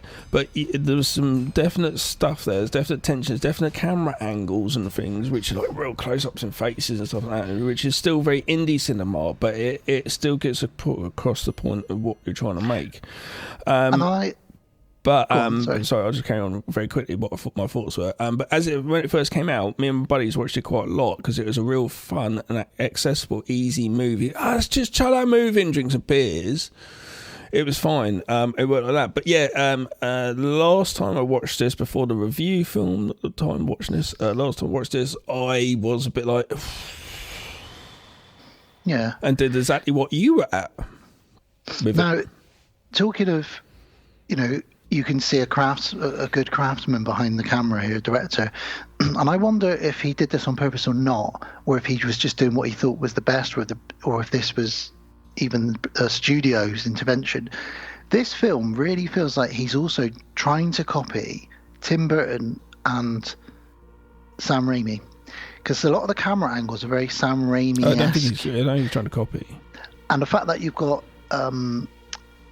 what's his name? Tim Burton's music man, Danny Elfman, doing the music for this. The opening of this feels like a Tim Burton film. Actually, okay, I take that, yeah. It very much feels like, I don't think he's trying to do that in any way. I reckon they probably, if you look up producers of Tim Burton films, or look up, no, I'm not going to do it right now. You're on the internet right now. I am. It's a possibility though, because you've got to look, like I was saying with David Lynch, Thingamajiggy Burton is another person that's kind of snuck in to the Hollywood world with his way of looking at things and a definite look, and a real artist, and got away with it and still managing to make big films like Batman movies. You know what I mean? I would say that they probably looked at Peter Jackson coming into Hollywood. This is his first film. They probably put him in the bookends of that style director. So they possibly, I'm still supposed to be looking on it. And I bet you it was like maybe some editors that worked on this that had worked on Tim Burton films, that kind of thing. Because it's the way it's kind of shot. And I wouldn't be surprised if he was heavily involved in his editing as well, to be honest. But yeah, it definitely has that vibe, especially with the Tim Burton music. And to cut a long story short, I mean, we are going to get into it, into the story in a moment, but it's an interesting idea of a man who can speak to the dead. And we've seen this so many times, you know, even in Ghost, you know, we've seen a con artist in Ghost. Whoopi Goldberg was a con artist in some ways. Yeah. But Michael J. Fox's character, Frank, he uses this to make money, kind of like what Peter Venkman would love to do, really. Look, come on, you know why? I don't know what. I knew this anyway. I don't even know why I bothered doing it. Robert Zemeckis produced this. Of course. Back to the Future, yeah. Robert Zemeckis, Who Framed Roger Rabbit, Back to the Future, like you just said, Forrest Gump, Contact, loads of stuff. He definitely has a look. So basically, you're getting the look through him as a producer, he's putting his eyes on top of whatever Peter Jackson's directing with the look and the feel of the film.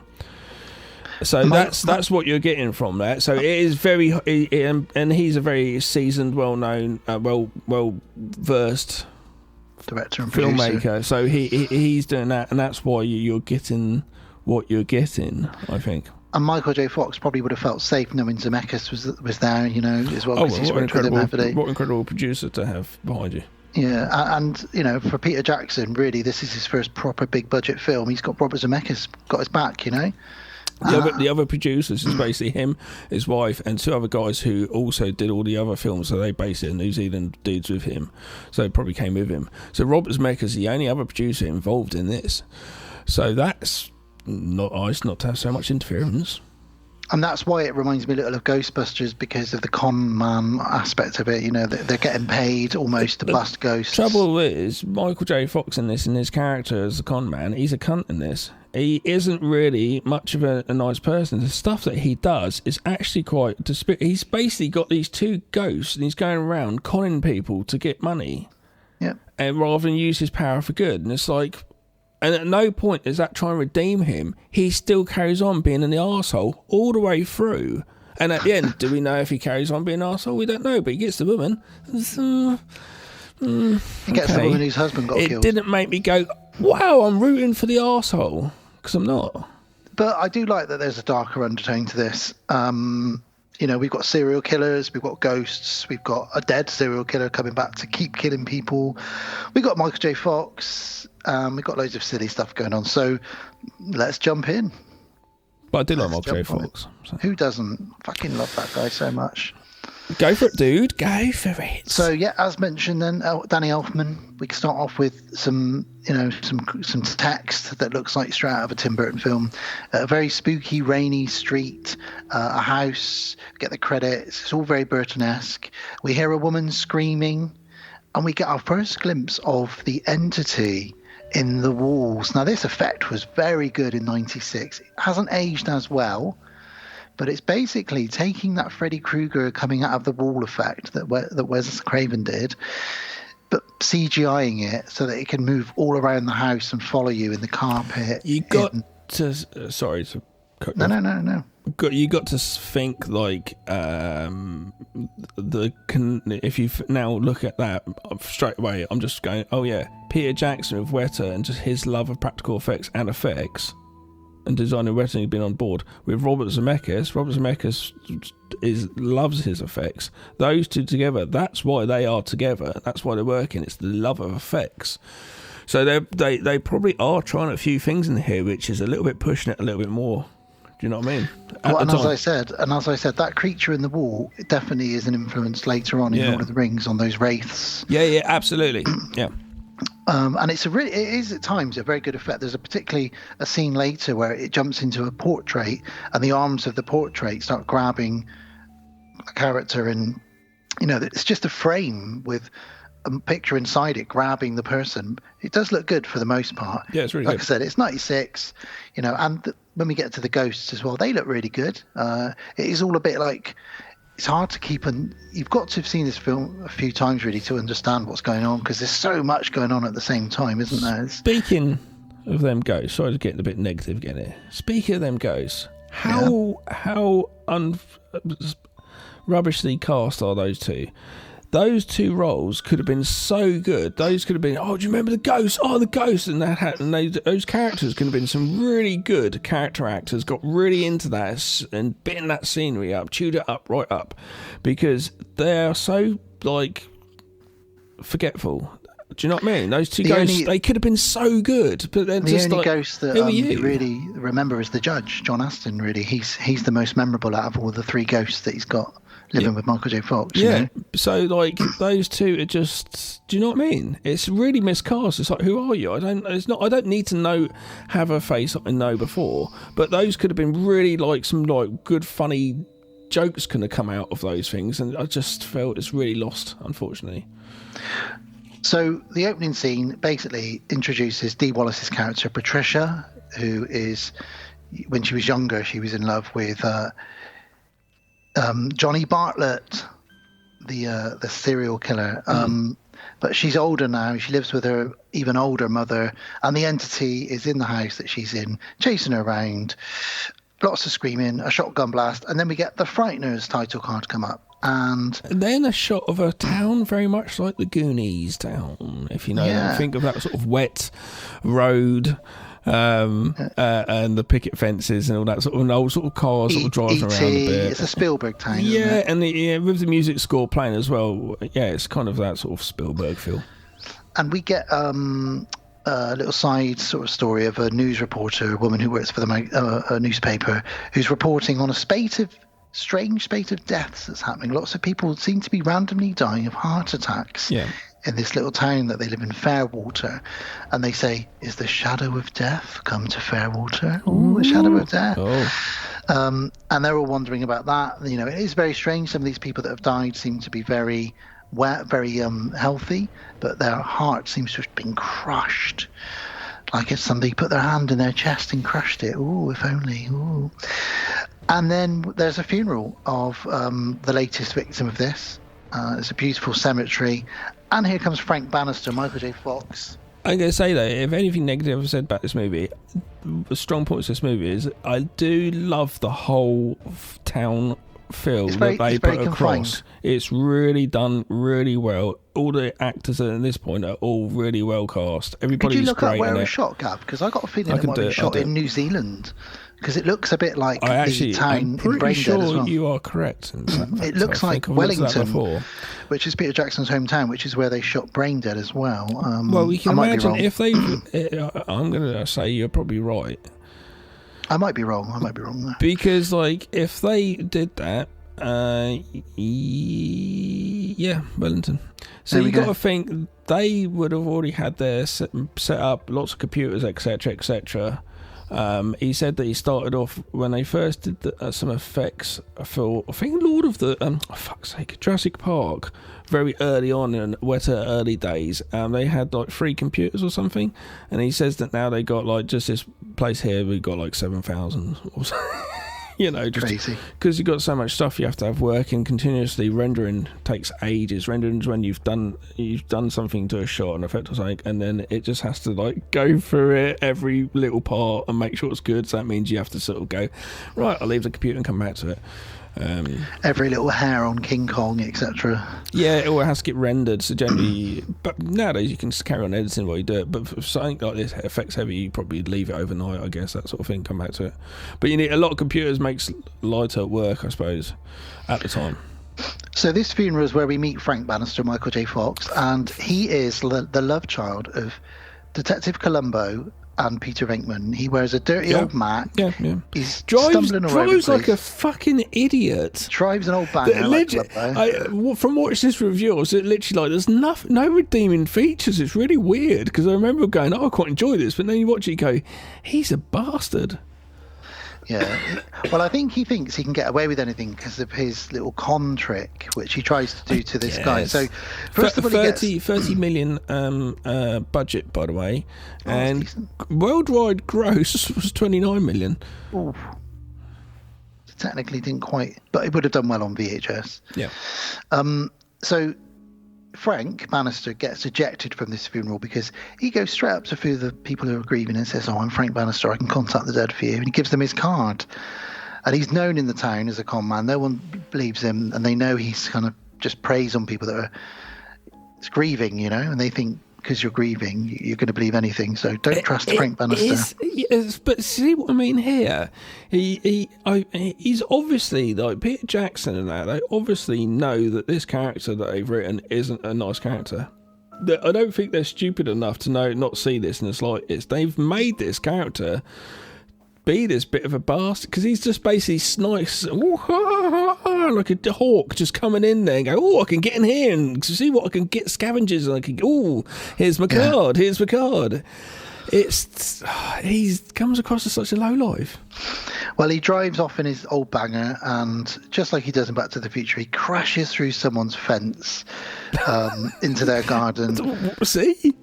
And it's a guy called Ray. who is really annoyed with him and says, "I'm going to sue your ass, buddy." And he goes, yeah. Here's my card, Frank Bannister. And he goes, and he rips it up and says, "I don't want anything to do with you. I've got your license plate. I'm going to be suing your ass for this." Now we meet Ray's wife, who we don't know is his wife at the time, Lucy, and she's a doctor, and she is examining Dee Wallace, who's got bruises all around her neck where something has been strangling her. Is it her elderly mother? We don't know.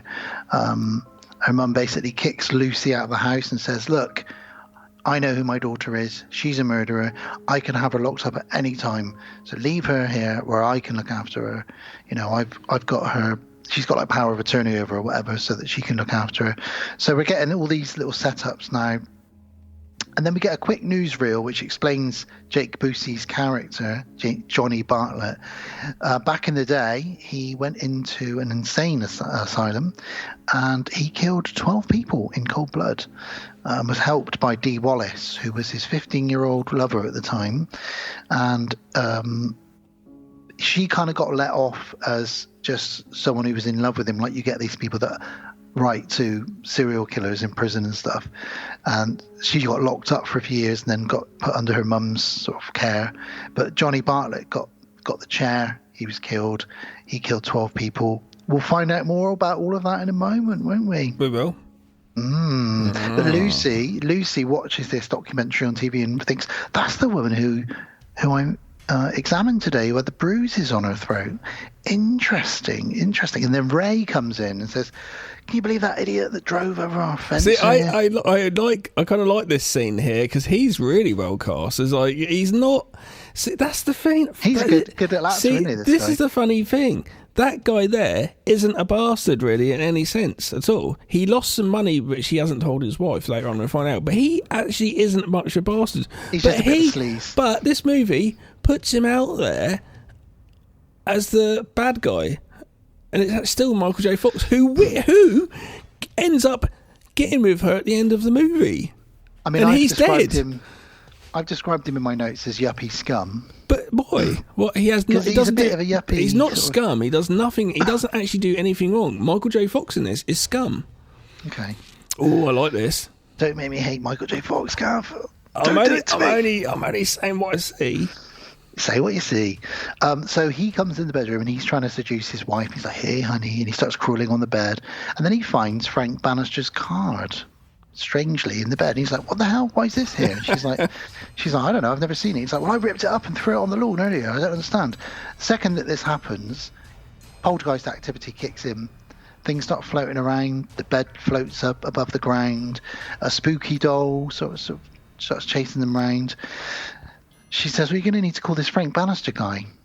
And obviously Frank's got one of his ghosts put the card in the bed, sent them over the house. He says, "I don't want that con man in my house." Yeah, I don't want him in the house. We all know he's a con man. Maybe this is just something we can explain this. And it's not, as he's saying this, all the plates in the kitchen are floating around him. Yeah. He does not want this guy in his house, but they call him. He's waiting for the call at home. And he arrives at the house straight through the fence again. Smash, crash. What's all that? Why does he do that? Come on, it's like in Home Alone where they keep running over the statue. It's actually very similar to Ghostbusters. It's the sort of thing they would do in Ghostbusters. They'd do a bit of damage and go like, "Well, you need us, so we don't really give a shit." It's kind of Venkman's kind of attitude of life. That's what I'm saying. He reminds me of Venkman a so, lot. Yeah. I see that. So he gets in the house straight away. He's like, yep, looks like you've got a really bad case of whatever it is. He gives loads of mumbo jumbo. He gets a little machine out and starts peeping through it. Then he gets out a big toaster type machine. And says, just gets his random stuff out. Has the toilet seat been banging up and down? Well, that didn't happen. He's obviously given his ghost friends instructions. You're correct. This is Venkman walking into Dana's apartment and going and playing the piano. Hear that? Stuff like that. It's very much, He's making out he's, doing his job. Yeah. And he basically presses a button on this machine and then a little thing pops out, like a little sachet, and he says, "I trapped 5 vengeful spirits in here." Husband doesn't believe him. And he's just there going, "Whatever." And he's like, "This is going to cost you. It's going to cost you about $600. And the guy's like, and he's like, or, hear me out, we could just forget about the fence. What the fence that he just knocked over? Yeah, you could just forget about it. Because he obviously did the other one. So he's basically... Oh, okay. So this is why he runs that fence over this time round, the second time round. Because he knows he's going to Because he's actually going there to do that. So he's like, fuck it, I'm just going to knock that fence over as well. Right. Now, I've got in my notes... 450 or called a fence thing, and I've put comma very Ghostbusters. Yeah, that is kind of sort of thing. It's like, oh well, this is how much it could cost to get Slimer out your dinner hall, but if you don't want to pay it, we can go put it back because they charge like 30 grand or something. I think in Ghostbusters, something like that's that, right, for the first gig. And I was like, whoa, in 80s as well. We must talk about Michael J. Fox's comedic skills. He is very good at sort of physical comedy. Well, there's a little packet that has the ghost in, and he pops it in the bin. It's like, oh my god! And he makes little comments like it's like a coffee reel he filled or something. Yeah, he goes, oh, quick, get it in there. He says apparently they can't feel anything because they're already dead. I mean, who really knows for sure? Huh? But while he's doing all that, he pulls out a gun at one point, and Lucy's like, "Whoa!" And he goes, "It's all right. It's just holy water, and it's a water pistol with holy water in it." It's just the stuff he's doing. But anyway, he looks at the husband who has a 37 kind of in orange lights kind of glowing on his forehead. So it's not actually what he's got on there. It's what he can see because he can see the dead. And he looks at him like really freaked out. And he's like, "What are you looking at me for?" That sort of thing. We find out that the reason, and we find this out much later, but just to tell you guys now, the reason he's freaked out is when his wife was killed in the car accident, she had the number 13 glowing on her forehead. So this reminds him of his wife's death. Yep. And also, it's weird that there's a number 37 on this guy's head. But obviously, anyone in this film who gets a number on their head is going to be killed at some point by this entity in the wall. And as he leaves, we do get a glimpse of the wall ghost in the house. A little bit. Wall ghost, you know what I mean by that. And Frank gets home back to his shitty house, which is falling down. He started doing it up years ago, then his wife died and he just hasn't done anything to it. And all the ghosts get out and introduce themselves. So we get Cyrus, who is like a pimp from the 70s with a big afro. We get Stuart, who's like a spotty nerd who sort of throws up. But I do wish these were played by different actors. I know what you mean. They're just kind of they're like, they do the job, but it's like that's a shame because that job could have been done really well. Imagine you got like, I'm not saying Dave Chappelle, but do you know what I mean? Imagine if you got someone that could just riff off that totally, Chris Rock or something, or I don't know. Bernie Mac would have been a good one. Bernie Mac, yeah, perfect. Just really just gone for it and just pulled out some, and it'd been like improv some stuff. Do you know what I mean? This is a really good little bit of exposition now because we find out, this is one of many times they've done this. They're all arguing. They're going, Frank, why do you make us ride in the back of the car in the trunk? And he's like, because you get your ectoplasm all over my seats. And they're like, man, how many times are we going to run this con? And this is something that you've done over and over and over again. Yeah. We're making the money, but I've got to get enough money to do my house up. But yeah, I reckon if that had been two other people, they could really all riffed off that, all of them with Michael J. Fox. That would have been quite more enjoyable because that's quite an enjoyable, fun thing. It's a lot of story going on there, basically saying, like, come on, we're all basically doing these con jobs, and it's just quite a fun play because we're trying to put these across as nice characters, good characters. Good people, should I say? They complain about the way he treats them. Essentially, they're like slaves. He makes them do what he wants. But also, he complains that they didn't bang the toilet seat and do all the things that he asked. They're like, we lifted up the bed. That really hurt her back doing that. We then meet a ghost dog that lives with Michael J. Fox who's chewing on a jawbone, and we find out this is the judge's jawbone. It's my favourite ghost character. He is quite cool. He comes in. See, that's kind guns. of fun. Yeah, totally. He's like, "Where's my face?" So how does he find out he needs 15,000 really quickly? I think that's just what he needs to finish fixing the house up. No, he needs it quick for a reason. A situation comes along. I didn't write down the reason. He needed it fairly quickly. He's like, right, we need this quickly, so we have to get a job. Is it? I don't know either now. I can't remember. Yeah. But he needs money, basically, to finish his house and whatever else. He sits down and has a conversation with the judge. And maybe the it is to get the house done. The judge says, I'm getting too old for all of this. I'm rotting away, even though I'm a ghost. He's got his middle of his torso missing and his face keeps falling off. And he says, I think I'm firing blanks. This kind of stuff, So what Frank Bannister, Michael J. Fox's character, does in this is he drives around to look for like the biggest house sort of thing and then goes to that. Yep. What a wanker! Because the next gig that they got is a big house with a woman in there who's got a nanny, and the nanny's looking after 3 children.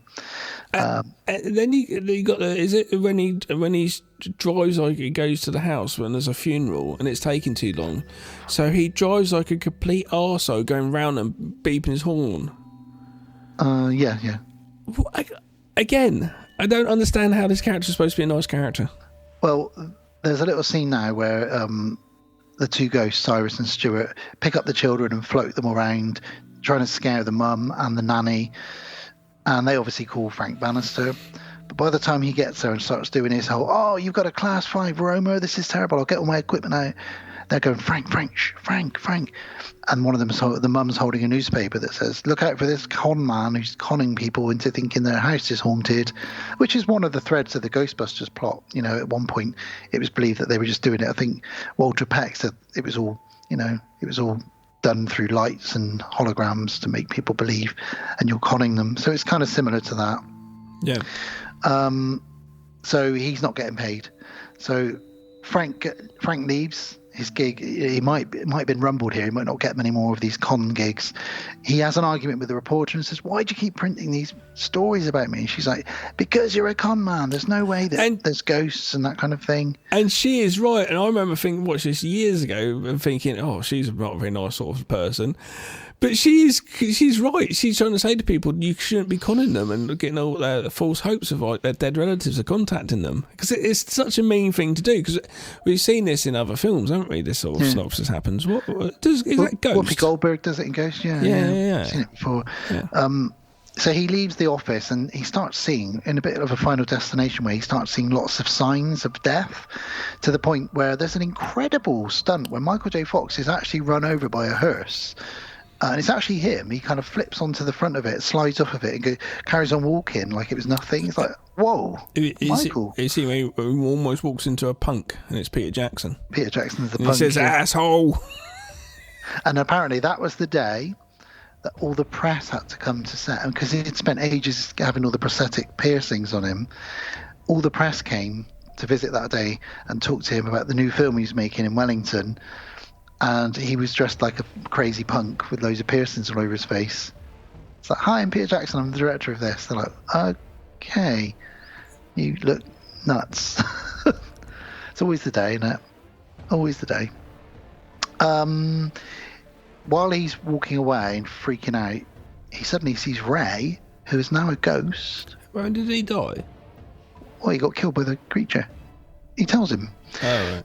So he sees him running at him and he thinks, what the hell? And he runs through Michael J. Fox and falls on the ground. So Michael J. Fox pulls him into an alleyway and says, I hate to break this to you, Ray, but you're dead now. And he's like, but how could I be dead? I'm really healthy. I play, tennis, and I was on the treadmill, and then I suddenly got this pain in my chest, and that's it. I'm dead. What? How can this be? And it's because he saw the 37 on his head, didn't he? So the creature marked him and squeezed his heart while he was on the treadmill.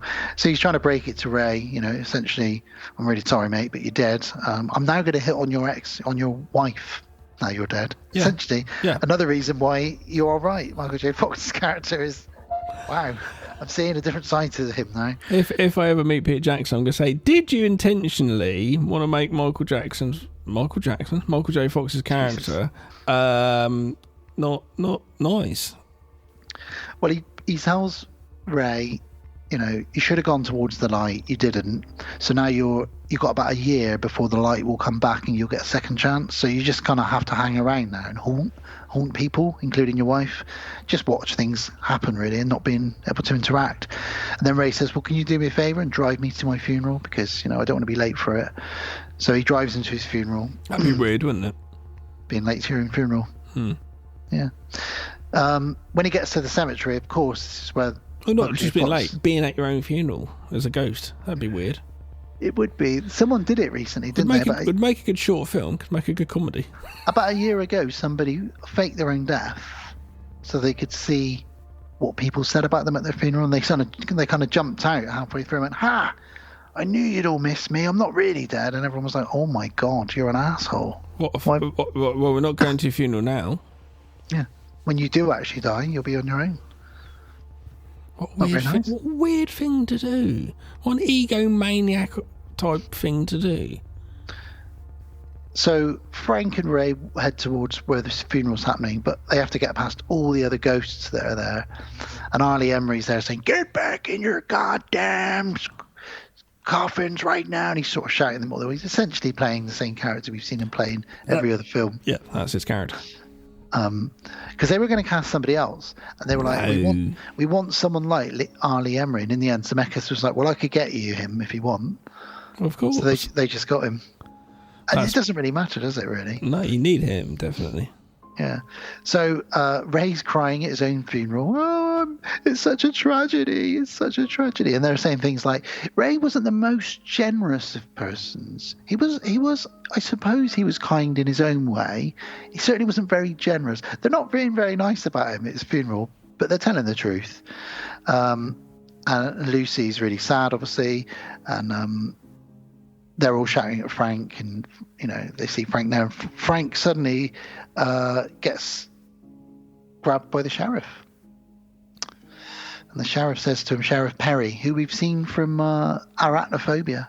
He's the man who eats the popcorn when the spider crawls out of his nose. Yeah. He says, just need to talk to you, Frank, because the FBI are interested in this case of all these deaths with weird heart attacks, and they might want to speak to you at some point. And Frank's like, oh shit, this is weird. Why are the FBI involved? Ray falls into his own coffin because he's so clumsy. He's still getting used to gravity and how to not float through everything. Sees his own corpse, and Frank has to pull him out of the grave. And they also say the other reason the FBI wants to speak to you, Frank, is you were the last person to speak to Ray other than his wife. So we really want to see what's going on with this. He says, okay, all right, fine, that's fine. Well, then Lucy comes up to him and says, oh, excuse me, Mr. Bannister, is it true? Can you really speak to the dead? And he's like, yeah. She's like, all right, can we go for dinner together? And he's like, yeah. So he goes for dinner with the widow. Yeah. And Ray's there. Obviously, she doesn't know he's there.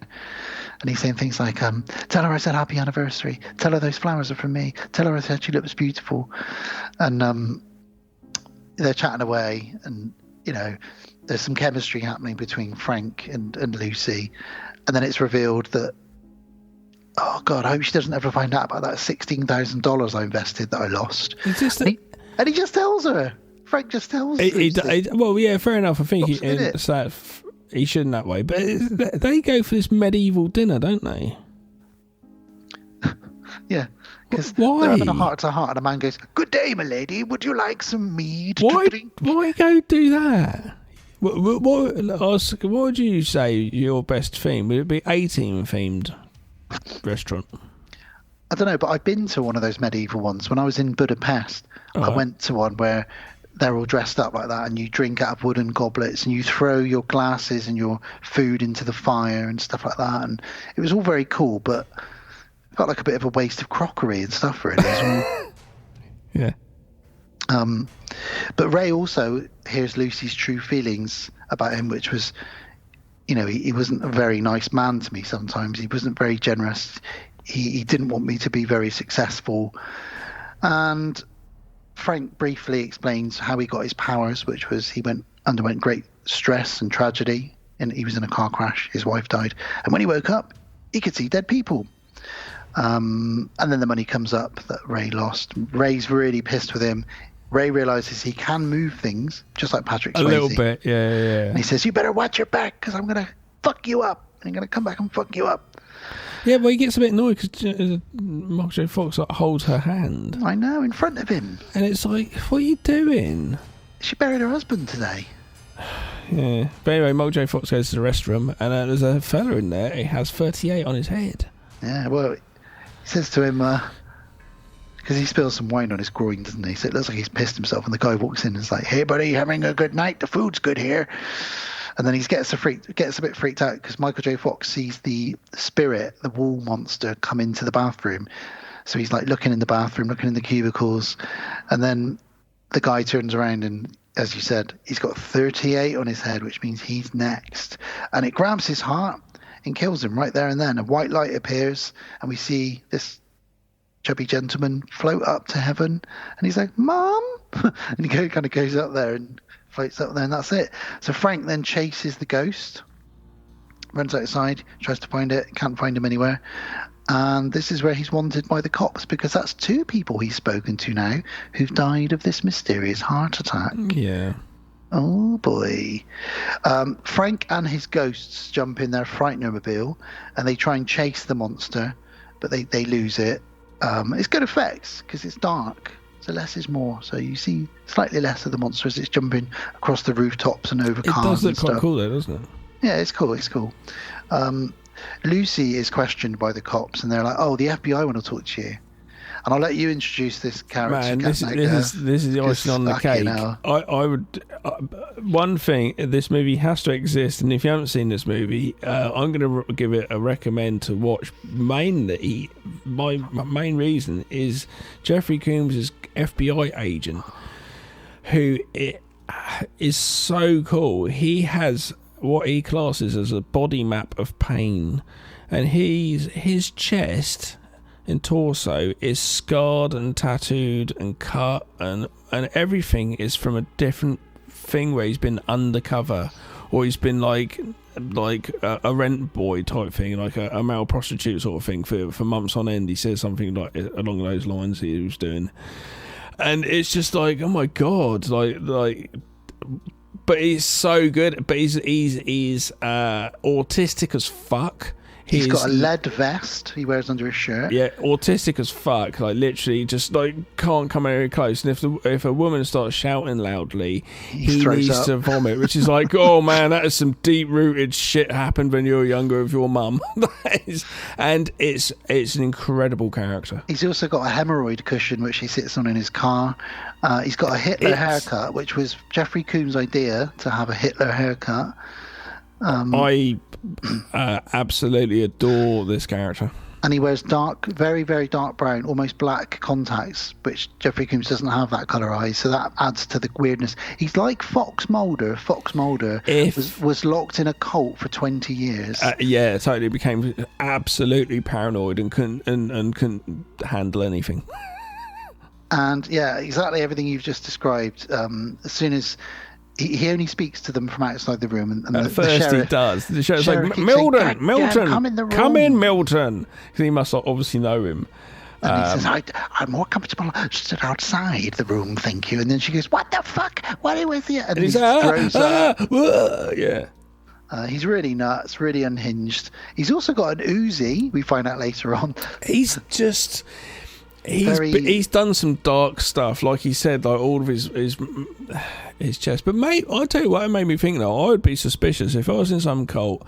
Like, cool, like, scratch this pentagram type thing or whatever it is into your body, and then he opens up and you go, "Hang on, you've got different cult injuries going on here. What is this? Are you an undercover cult agent? What's going on?" You know, yeah, he's basically the FBI agent that gets placed undercover in loads of cults. That's the story. Yeah, he's like Fox Mulder on crack extreme times 11. Amazing. But they think, he reveals, I think Frank is doing this somehow. We don't know how yet. And he might be conning you, Lucy. You might even be in danger. And he then tells a little bit of a backstory, which we don't know how exaggerated it is, but the backstory is that Frank used to be a real drinker back in the day, a real sort of yuppie. He had loads of money, and he used to argue with his wife all the time. And one day he drunk drove them off the verge into some woods. The car flipped over, she died, and he didn't have a scratch on him. Also, she had the number 13 carved into her head, and his standing knife from work with FB on it was found. Oh no, it was missing, wasn't it? Yeah. And all of this is why Jeffrey Combs believes that Frank is the one that's actually doing all of this. He's just got to figure out how he's doing it. Maybe it's telekinesis, he's not sure. So that's quite a lot of an info dump, but a really fun scene with Jeffrey Combs, and he's definitely probably the standout character in this whole film. He absolutely is. See, that's what I'm saying. What you get, if you get the right casting, the right character, they can really. If you had other people done those ghosts, it'd been perfect. He's also very kind of Jim Carrey-like in this, because Jim Carrey is a very physical actor, comedic physical actor, and he's doing it very well. And just the way he's doing his stuff, and like, you know. And where I mentioned earlier, there's some Sam Raimi stuff. The main times that Jackson uses the Sam Raimi cuts and Dutch, shots and stuff is when Jeffrey Combs is on screen.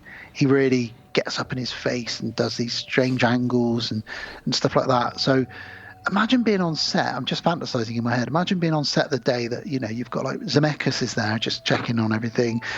Peter Jackson's there directing Jeffrey Combs, but also Michael J. Fox is there. What a crazy group of people. That's amazing. Yeah. I'd love to have been. Peter Jackson would have been loving the fact he was directing Jeffrey Combs as well. I think they would have worked really well, because like you said, he came up with this sort of costume look. I reckon he probably came up with a load of stuff, and he was probably just like, yeah, go for it. So we cut back to Frank Bannister's house, and the ghosts are discussing this entity that they saw, and they say it might be the Soul Collector. We've heard that in the ghost community of this thing called the Soul Collector, who collects people's souls. Yeah, we'll have to keep an eye out for this. And while they're discussing it, they see in the distance another light going up to heaven, and there's been another victim. So they arrive at the scene of this victim, and it's at a museum, and there's a guy on the floor with 39 on his head. And the reporter who keeps reporting bad stories on Frank has a number 40 on hers. And he goes, "Oh my God, you're next." And in front of everyone, she's like, "Oh my God, he just threatened me." And again, he's at the scene of another death. He keeps walking into this. Yeah. And the wall monster arrives and starts trying to attack the woman who's got 40 on her head. The judge, though, Ghost, he arrives, blasting his shotguns everywhere. And he manages to shoot it, and it runs off scared because somehow he's hurt it. And then he sees a mummy in a tomb. The judge then sort of makes this joke about, "It's not the only reason I'm the hanging judge." I know. And then he goes to proceed to have necrophilia. Well, I don't know, he's already dead, so I suppose, I don't know. He says, "Oh, it's a pretty still girl necrophilia. All we see is the him having sex with a mummy. And he really gets into it as well. But then there's a really dark joke when he gets out of it after, and he goes, "I like it when they lie still like that." Yeah, it's like, really, it's really odd. Then there's a bit of a shootout where the cops are trying to take down Frank. He manages to escape slightly. Cyrus and Stewart move the mummies to kind of distract the cops, and they shoot at it. And then the judge is killed. He gets sliced in half by the sickle that the wall monster. So actually, he can kill ghosts, this monster, and he cuts him in half, and the judge is dead, and that's the end of that, really. So no one's safe now from this creature. Really good effects now, where the monster is chasing Michael J. Fox in his car, jumping onto lorries and jumping, it's on top of the car, like swinging its big sickle inside the car, trying to cut his throat. It's really, really good. The car crashes, and it's like deja vu for Frank, because he's got who's he got? Oh, he's got the reporter in the car, Magda, and he flashes back to his wife's death and thinks, "Oh my God, this is exactly what happened. She had the number 13 on her head. Magda's got the number 40 on her head." And he sees her go up, and as she's going up to heaven, she goes, "You bastard! You killed me, you goddamn bastard!" Even though she's going up to heaven, she gives him a hell of an earful because she believes he's the one that killed her. So they put an APB on Frank, but he hands himself in. He arrives at the police station, and he says, it's just when Jeffrey Combs is saying, they're going, "You'll never, he's a devious one, this one. He won't ever hand himself in. You'll be hard to find him." And as he's saying that, the sheriff kind of just pushes Milton over. Yes, of course. Because he's just walked in and just goes up to him, "Hey, Frank."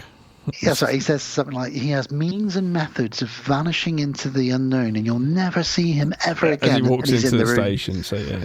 It's really funny, actually. Sorry, thank you for bringing that up. That was funny. And Frank, basically, to protect Lucy, he just says to her, "Yeah, I conned you. Get away from me. Stay away from me. I'm a con man. I said it all just to get money from you.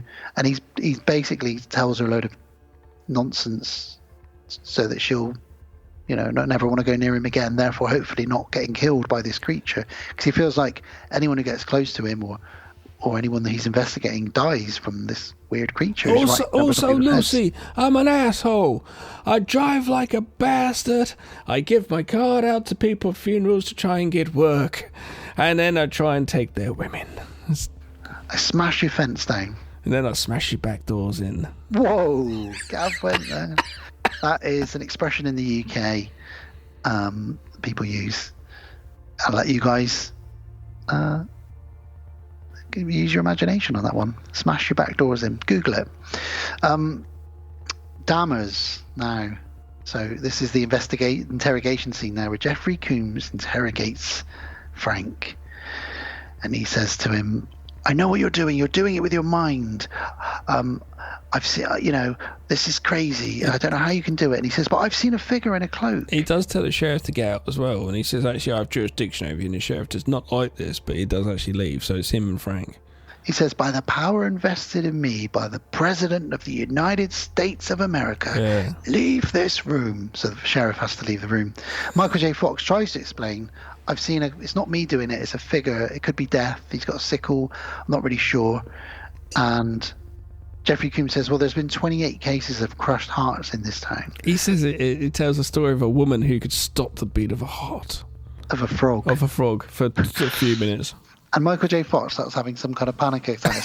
He starts rubbing his temples, and he's like hyperventilating, and he goes, oh my God, you're doing it now. You're trying to do it to me. Look, see, this is really funny here. See, this stuff's great with Jeffrey Combs in it. His stuff livens it totally. He starts going, and as he looks at him, and his eyes just raise, get bigger and bigger. Jeffrey Combs, he's like, he's panicking. Oh my God, you're trying to do it to me. You're gonna make my head explode. He says, well, it's very funny. And he rips his shirt open. He's got a big iron chest plate on. He's got a lead vest on. That telekinesis can't go through it. So he's already planned for it. Now, while this is going on, Lucy doesn't believe Frank. So she goes to his house to see, where he lives and what's going on. She does a little bit of investigating. She doesn't know that Ray's with her in spirit. It's a nice rainy day as well. Just wanted to say, I love a good rainy setting. And we do get a nice little insight into the nice part of Frank, because even though his house is run down, he actually, his wife didn't want a basketball court, so he's paved over that and made a really lovely garden for his dead wife as a memorial, which Ray's like, why would he let his basketball court go to waste, with flowers, whatever he says. And while they're there, the phone rings, and it's Dee Wallace's mother from the beginning of the movie. And she says, Mr. Bannister, we need your help. There's evil in this house. Evil. So Lucy's like, okay, cool. I'll go there. I know where that house is. I was there at the beginning of the film. Yeah, why is she going there? Because she thinks Frank's innocent. She suspects he's innocent. And she thinks he really has got psychic powers. It's just a strange choice, though. So when they get there, Ray sees that the house itself is evil. Like, it's vibrating. It's moving. New Year's evil. So Ray's like, I don't really know if I want to go in that house. But they go in, and they speak to Patricia, who is Dee Wallace's character, as we said, who lives there with her mum. She used to be with Johnny Bartlett. And she sneaks in and she says, she gets her up in her bedroom and she says, Dee Wallace says, my mum blamed me after Johnny Bartlett was, electric chaired.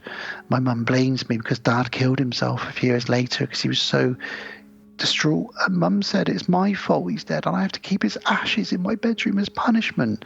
She's clearly deranged. And then she shows her all the newspaper clippings from, the killing spree she went on. Why would she have those? I don't know. Yeah. And she says it was all Johnny that did it. It wasn't me. I was just there because I was in love with him. He made me go along when he killed all those 12 people. He even went into the chapel in the asylum and shot people who were kneeling and praying.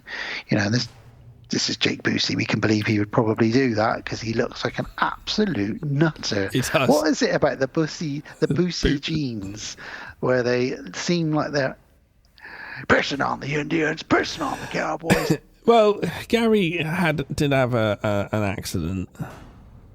Yeah, with cocaine and alcohol. So, you know. Yeah. Okay. So when she's hiding at one point in the cupboard, she finds Frank Bannister's knife. Yes, the one that went missing. So that's a little Easter egg in there as well. And then the monster comes in through the wall and kills her husband, Ray, who's already dead. Kills him as a ghost. So that's another one now. And he's topping up. He's trying to beat all of his favourite serial killers. Because every time he kills someone, he says, that's more than... And he says the last serial killer he's overtaken. Yeah, that's very true. I do really wish like the other ghosts that he has with him, J. Fox's character, Frank Bannister's character, were with him a bit more, but were like helping him out a bit more. Do you know what I mean? If you had ghosts that are with you, like your buddies, they should be in it more. They seem to be so sort of kind of just thrown in at the last minute in the script almost, even though it's a part of his shtick. If you had a ghost sidekick, you'd have it in the film more, wouldn't you? But you, oh, I'm me personally, you who would you have? You got Slimer, you got the guys from this, you got Patrick Swayze. It's a ghost from a movie. Yeah. Casper, who would be your sidekick that would sort of help you out and follow you around and chat to you? Who would it be? He could chat to me as well. Obi-Wan Kenobi. Oh, that is a good sidekick. Fucking hell, you'd get everything done, wouldn't you? Gavin, use the Force. I say you fucking use the Force. Get the Hoover on it. Get the J. Edgar on there. Come on. You've got Ben Kenobi Hoover in your house. With the Force. This is not quite what I was supposed to do. You could have Yoda. When I went to the light side of the Force, Yoda. I could have Yoda, couldn't I? Yeah. Or Anakin. Yeah. I think I wouldn't have Slimer, that's for sure. What is that you're doing, Dan, with your hand in your pants? If you had Slimer as your sidekick, your house would just be a wreck. All your food would be eaten. I'm not sure you're supposed to do that, Dan. Third time today, that is, you've done this. No, I'd have Patrick Swayze as my sidekick. You look all drained and dehydrated. Patrick Swayze would be my sidekick. He'd be cool. He'd follow me round. He'd make me feel good about myself. He'd say cool things. Patrick Stewart. Swayze. Oh, Patrick Swayze. Patrick Stewart. I don't know where Patrick Stewart dies as a ghost. Oh, I'm Patrick Stewart. He's never played a ghost, I don't know. He has done in A Christmas Carol, he has done Scrooge. Actually, talking of Christmas Carol, I'd have the Ghost of Christmas Present because he's a good laugh. He'd be my sidekick. Yeah, all right. No, but I'm keeping Obi. Yeah, you've got Obi. And I've got a big, jolly fella with a beard who says, come in and know me better, my man. Anyway, Lucy then goes to visit Frank in jail, because Frank's currently in jail in the police station. And she tells him, I went to visit Patricia, and she says it wasn't her that did all the crimes, it was Johnny. I also found your knife in their house.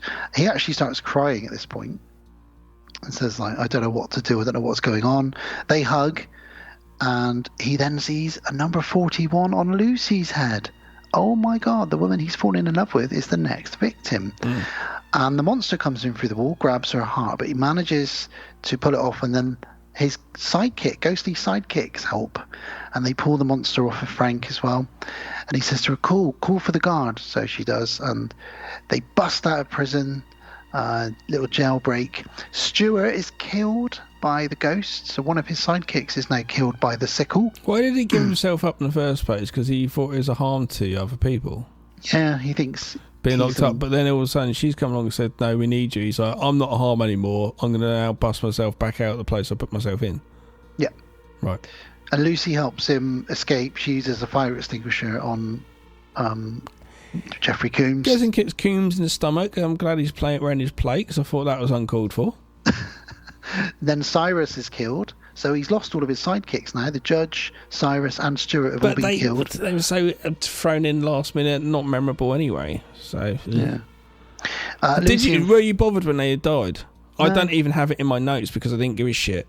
No, not really. I was surprised. I think the first couple of times I saw this, but it's a shame. It really is a shame. At least they're at peace now, and actually they do get a really memorable, really amazing scene later on. Because that's the thing, they could really, you could, as an actor, you could have really taken that role on and just been like, I'm dead and I'm back here doing this work and this kind of sucks. Actually, you could really play with that. I've just thought of something, and this is a spoiler because we're going to get to it in a minute, but he dies. Frank dies in this. He sacrifices himself, goes to heaven. And they say to him, no, your time isn't. This isn't your time, and they send him back because he sacrificed himself. So that's his redeeming feature, isn't it? He's been a bit of a bastard all the way through this because he's grieving. Don't forget, he is grieving. Yeah. So yeah, maybe they meant him to look like this. That's what Peter. If I said Peter Jackson, did you make that character bastard? I say it'd be like, no, I made him a person that wasn't a bastard, but when his wife died, he just wasn't happy anymore. And then he died, and then he got sent back to Earth, and he's fine because he's hooked up with a widow. Good. So Lucy and Frank run, and he says, the only way to fight this is for me to shoot myself in the head. She's like, whoa. I'm a doctor. Let's do flatliners. So they go to the hospital, and she injects him with something that slows his heart rate right down. Then she locks him in a freezer and says, once you die, you'll have about, what is it she says? You've got about 20 minutes, and then I'll have to bring you back. He's got 20 minutes to work with. It's a good indie movie. It's my buddy who did some effects, and did a bit of colour grading on Shadow of Death once upon a time, but I've recoloured it since. He did the effects on it, and it's a indie movie called Ghostmaker, I think it's called, and it's these 3 students make this coffin and kind of make it so like when you go into it, you can be a ghost. And then you can go and do stuff, and it ends up one of them going off and raping a woman, that sort of thing. And they, but it's actually not a bad film called Ghostmaker, if you see it anywhere. That sounds good. Yeah. So she kills Frank. She puts him in the freezer, and he sits down and he waits to freeze and die, basically. Lucy's preparing all the defibrillation equipment outside, but dun, Jeffrey Combs arrives, and he pulls an Uzi out on her. Of course he does. And he's lost it at this point. I don't know what he's. I mean, he never had it at the beginning. But no, he's really. I think that kick to his chest plate has really pissed him off. So he confronts her and says, I'm not going to let him out of there. He basically wants Frank to die in there, and he thinks that now that Lucy's probably involved in some way as well. Now, while this is going on, Frank dies and his spirit leaves his body. He walks. The light comes down and he walks away from the light. And he adjusts to gravity and being able to be corporeal and walk through things. So he's got a bit of trouble with floating in and out of walls and roofs and stuff like that. Now, Jeffrey Combs, I've just realised he plays Milton Dahmers, but his name's Jeffrey Combs, Jeffrey Dahmers. How weird is that? Yeah. He kidnaps Lucy and says, you won't be bringing him back to life. He chucks her in the car, and Frank sees the monster. So he confronts it. There's a great scene now where a truck runs the monster over, but, it gets back up and follows him round. And I don't really know what he's doing at this point, but Dahmers takes her to a graveyard. And he handcuffs her in the car. And this is where he shows her, my body is a roadmap of pain. This is a bit where he says he's got a Nazi sign on his hand, but he's roadmap of pain. And he says that he was for 6 months in a sex cult in a farm undercover, naked for 6 months in this cult on a farm. Like, what the fuck? And he's pretty sweaty as it is. Imagine him in a 6-month sex cult, naked, undercover. Oof, under my covers. Oh. So he begins to do some kind of weird spell at this point, and he thinks it's working. Here's the best one. He thinks his mind, for whatever reason, is driving the car. I'm doing this because it's the car's driving along with Frank Bannister, Ghost. Yeah. Trying to save Lucy. I'm making this car drive. Then, because they're in the graveyard, Emery is there, and he sees the ghost come at him, and he goes, "Sound off like you got a pair!" And he pulls out these 2 massive machine guns, but it slices him in half before he can do anything. Yeah, well, he's happy that he's there. He's like, "Great, finally finally here, are you? Nice, you're all mine now." Yeah. Frank grabs the machine guns and uses them on the monster and basically blows it to a pulp. And Lucy manages to escape. Now, the ectoplasm that's left over, then, as it's sliding down, I love this effect, as it's sliding down the tombstone, it turns into Jake Busey's face. Yeah. He goes, hey, she's going to be my number 41, Frank. Oh, yeah. Ooh. And turns into his dad a little bit. And he basically reveals that, he's trying to beat all the serial killers that have ever been. Even in death, he's still killing people. And he says, I want to thank you for helping me get to these people, Frank. And then it drips down into a crypt, and he T-1000s himself. And by that I mean kind of morphs back together into the spirit thing that he was. Frank and him have a big old fight, and Frank is literally this close to killing him.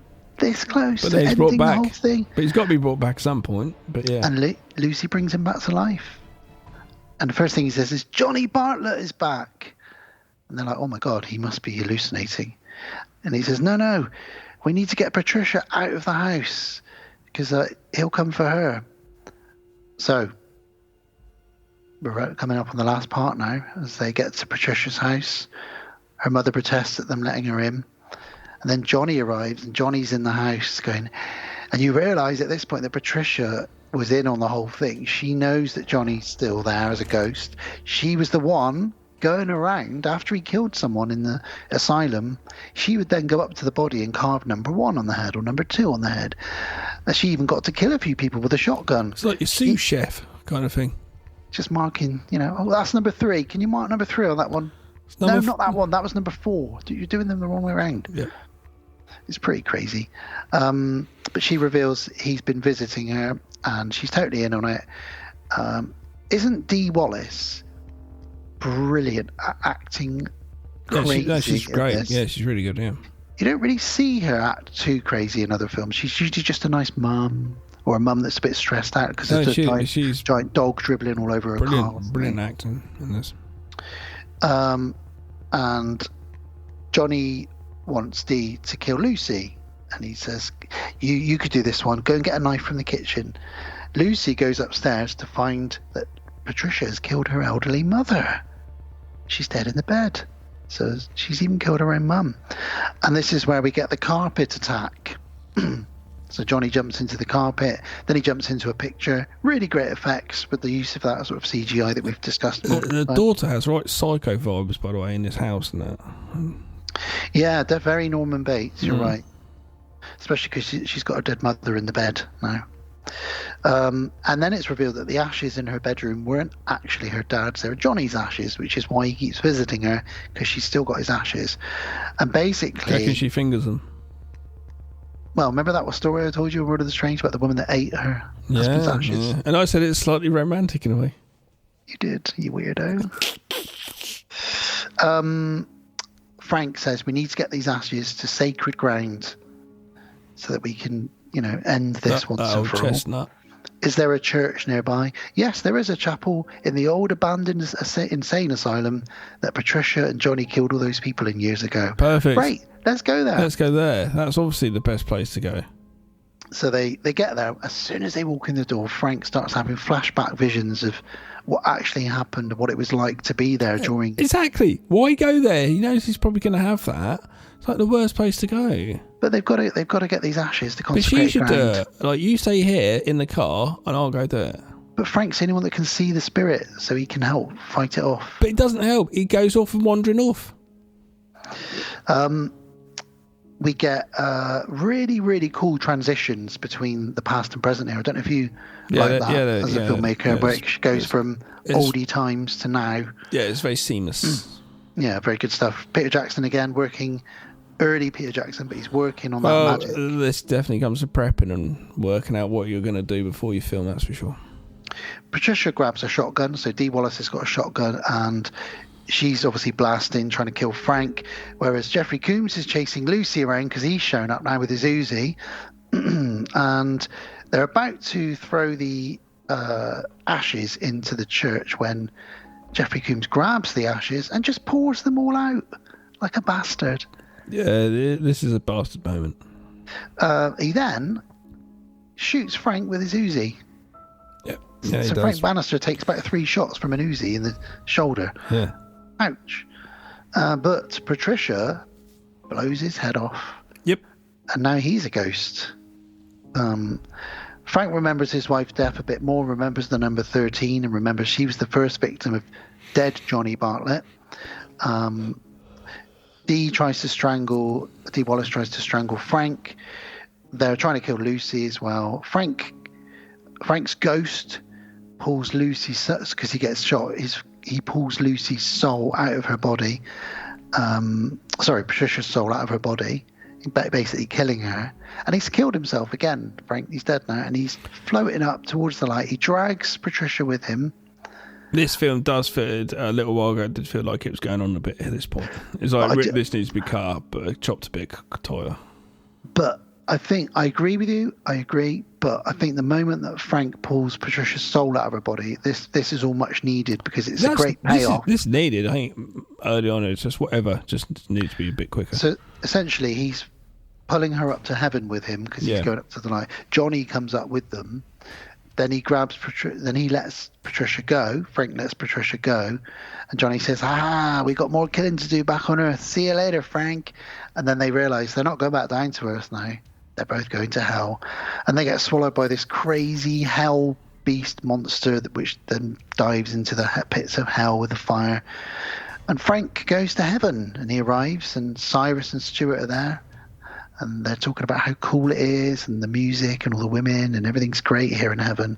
And he's like, oh, my wife. And he sees his wife. And he's like, yeah, but you're not staying here, Frank.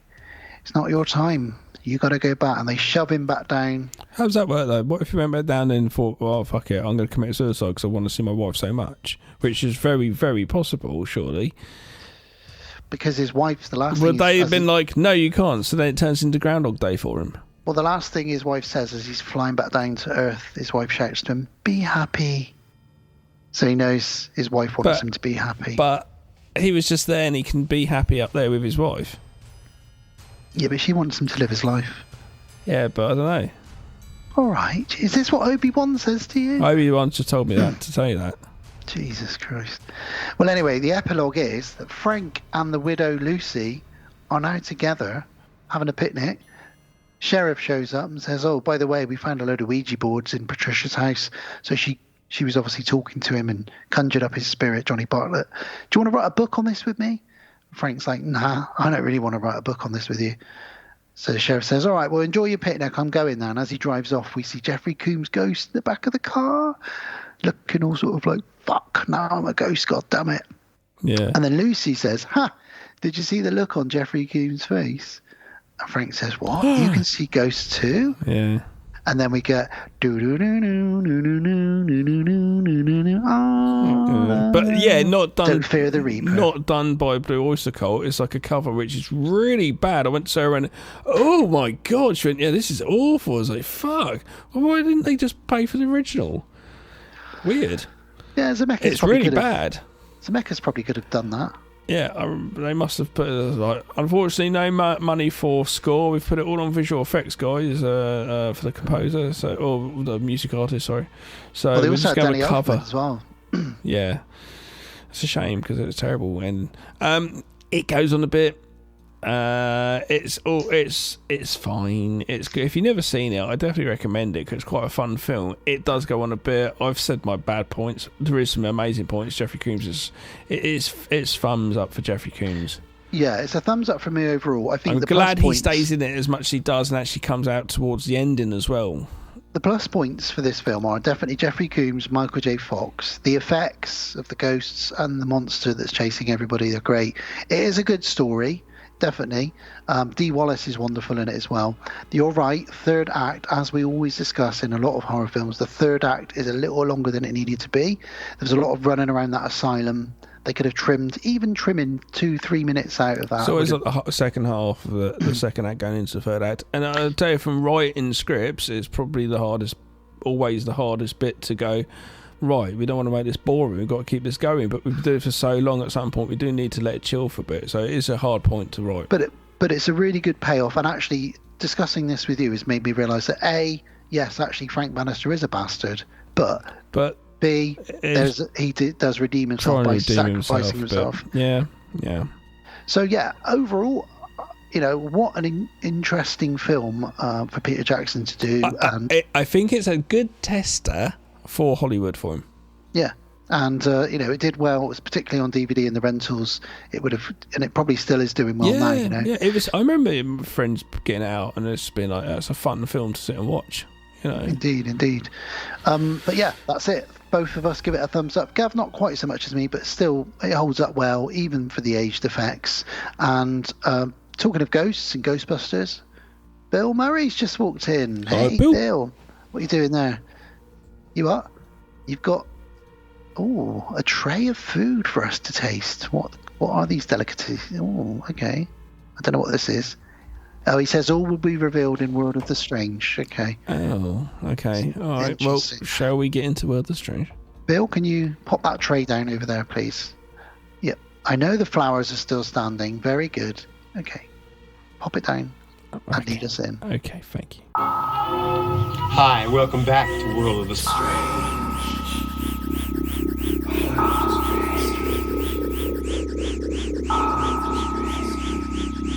World of the Strange. World of the Strange. World of the Strange. World of the Strange. Stars. Thanks, Bill. Sound like a bit like a Dalek then. He did. We're here, and our next film we're going to be talking about is Bad Taste. So to celebrate that, I've got a list for you of some of the worst tastes you'll ever taste. Food. Oh no. Yeah. Some of this is really out there. So I'm not very adventurous with my food. So strap in. We'll start off in India with a product called Gomutra. Okay. It's a drink. You ready? Yep. Gomutra is cow urine. Right. Drinking Gomutra has been practiced for thousands of years, and it's usually consumed for therapeutic purposes. It's a medicine with health benefits. All cow urine is considered beneficial. What benefits? The urine of a pregnant cow is especially potent with hormones and minerals. What? Because the hormones and minerals? It's believed to treat psoriasis, leprosy, fevers, liver problems, and cancer. Really? It's also used to clean floors in India. As well as drinking it, they clean floors with it. Is your floor clean? It's fine. You can put your baby on it and you can just crawl around on it. It's fine. We're clean with cow's urine. In 2015, a large, sophisticated cow urine refinery was opened by the makers of the popular cleansing fluid Go Cleaner. People also drink it. See there, clean your floor, have a little sip. Clean your floor, have a little sip. God, I forgot my fucking drink. Could drink the mop juice. So apparently it is disgusting taste. When you open the bottle, immediately the room smells like a dirty barnyard, apparently. Oh. And then it says the hardest thing is for people who've never had it is knowing what they were drinking, which, you're about to drink cow piss. And it says when you drink it, it's such an incredible harshness of urine that your throat stings and you have an aftertaste that lasts for around an hour. But if you're feeling like you might have psoriasis or cancer, drink some cow piss and then clean your floor with the rest of it. I suppose you're not wasting it. So that's number one on the list. That wasn't too bad. That's fine. Okay. So the next one is from ancient South Korea. God, what is it? It's another medicine, a drink. It's seafood. No, it's worse. I'll try and pronounce this. It's Songsul, which is a traditional Korean medicine with a 9% alcohol content. Okay. It's the poo of a human child between the age of 4 and 7 that you refrigerate for 3 to 4 days. You mix it with water, you divide it into small pieces, and you ferment it overnight. Oh. So it's got to be a child's poo. Why? Because they only have they only eat natural things. Still shit. Apparently, it absolutely, funny enough, smells of poo. But you don't get anything from poo. There's no nutrients in poo. apart from if some sweet corn, but that's ain't going to pass through again anyway. So Well, you just not the getting poo- anything from poo. The fermented poo and water is poured through a sieve and mixed with 70% non-glutinous rice, a little bit of glutinous rice, and a little bit of yeast. And then you ferment it for a little bit longer. This kills off some of the bad bacteria. And then you leave it to ferment for another week in a clay pot wrapped in a blanket. What a waste of time and effort. Absolutely. It's waste. It's the body's waste that can't be used. If it could be used by the body, it would still be in the body. Now, if you haven't done it right and it's not fermented enough, it's incredibly dangerous to drink as well, just to throw that in. What a bunch of idiots. But it's an alcoholic drink that is claimed to cure pain, broken bones, No, it hasn't. bruises. Give the same person a couple of bottles of whiskey. My And pain's epilepsy. gone. It cures epilepsy. My as well. epilepsy's gone too. It looks like a combination, apparently, of sewer slime and vomit, especially because there's usually a few little pieces of poo still floating around in it.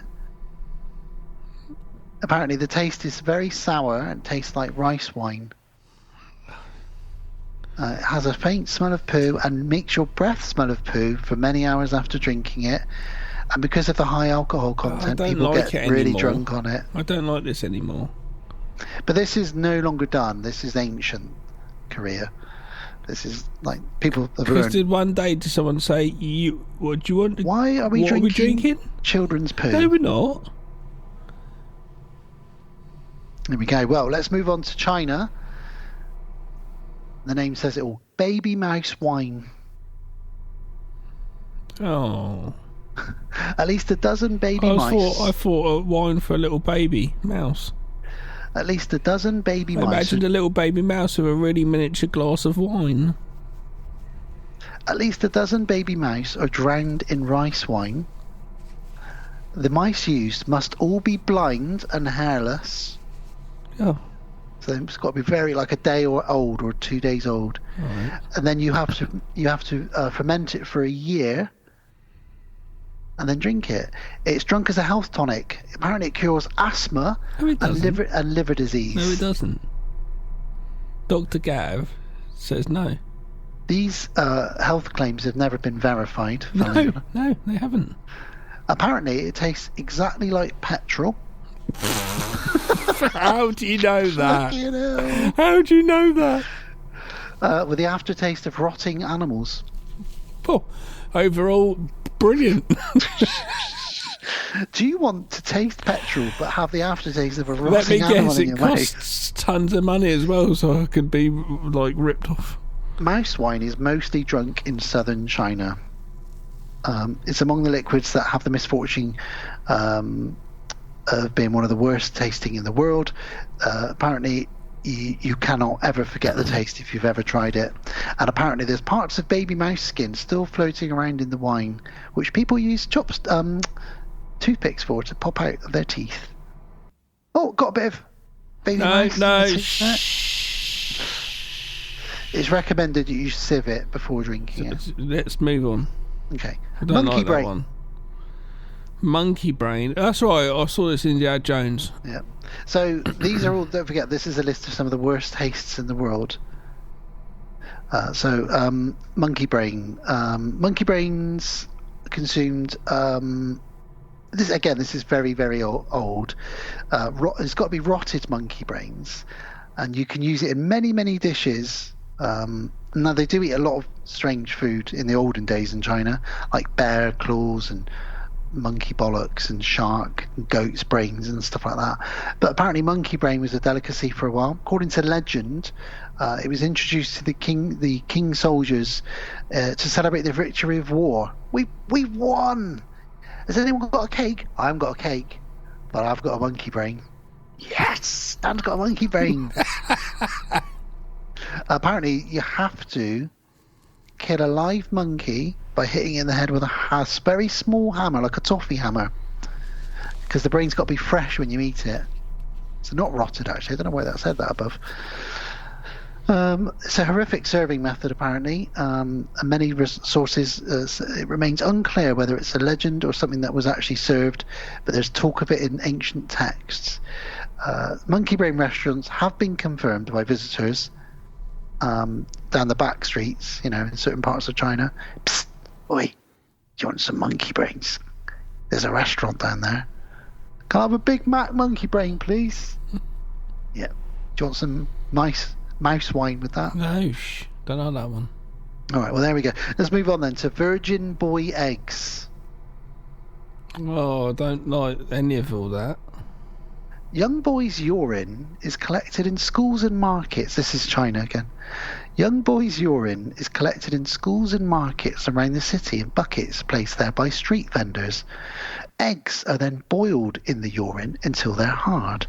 The eggs are then cracked, and you continue to boil them to allow them to soak in the urine for an extra couple of hours. Oh. They then turn a golden colour. The golden eggs smell strongly of piss, but the taste has been described. No, did they? But the taste has been described as delicate, salty, and addictive. The eggs boiled in the urine of young boys, who are mostly peasants under the age of 10, and it's named Tongzi Dan. It translates to virgin boy eggs. The preparation is a spring tradition. It's part of one of the celebrations within the cultural heritage. You haven't got different ones. You've got like old man eggs. Well, I don't know. Let's get down the list in a minute. But apparently they go around schools collecting right, get boys. It's the egg man. Piss He in the wants his bucket. buckets of piss. Piss in the buckets, please. I'm the egg man. Give me my buckets of piss. And apparently different people that sell these eggs, they're like, oh no, I work that school. That's my school. So that's my. Oi, Billy and all his mates are my property. Their piss is mine. You stick over there to Johnny and Frank and his crew. It says there's no explanation why it has to be the urine of young boys, but it's just a tradition. And the myth says the eggs are good for your health, protecting against heat strokes. No, it doesn't. Promoting good blood circulation. It doesn't.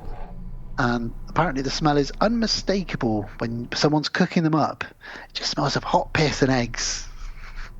Jesus Christ. What is up with them? That's the second delicacy, which is just not right. They cost a piss boy egg costs twice as much as a regular egg. And apparently the urine of boys with maple syrup is especially prized for a sweet taste. No, the maple syrup's a sweet taste. Just stop it. Thought you'd like that one.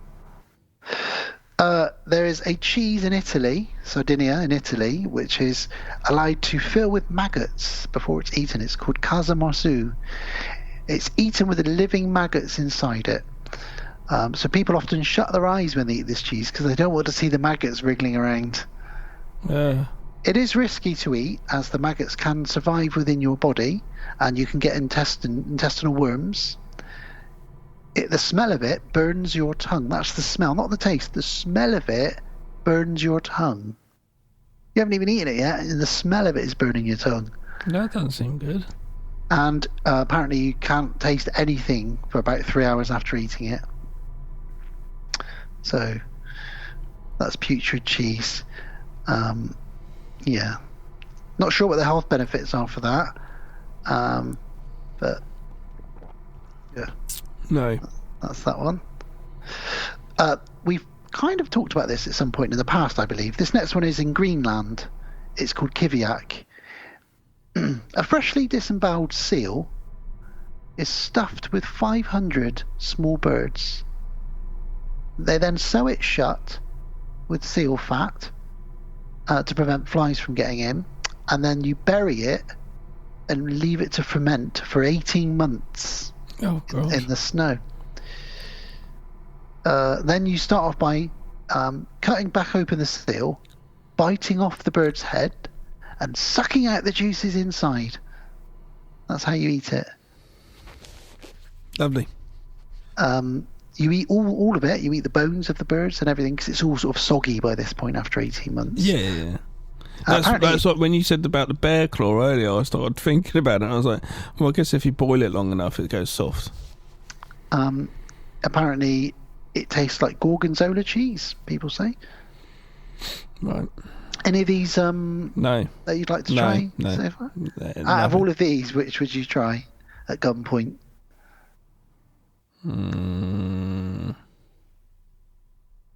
Mouse wine?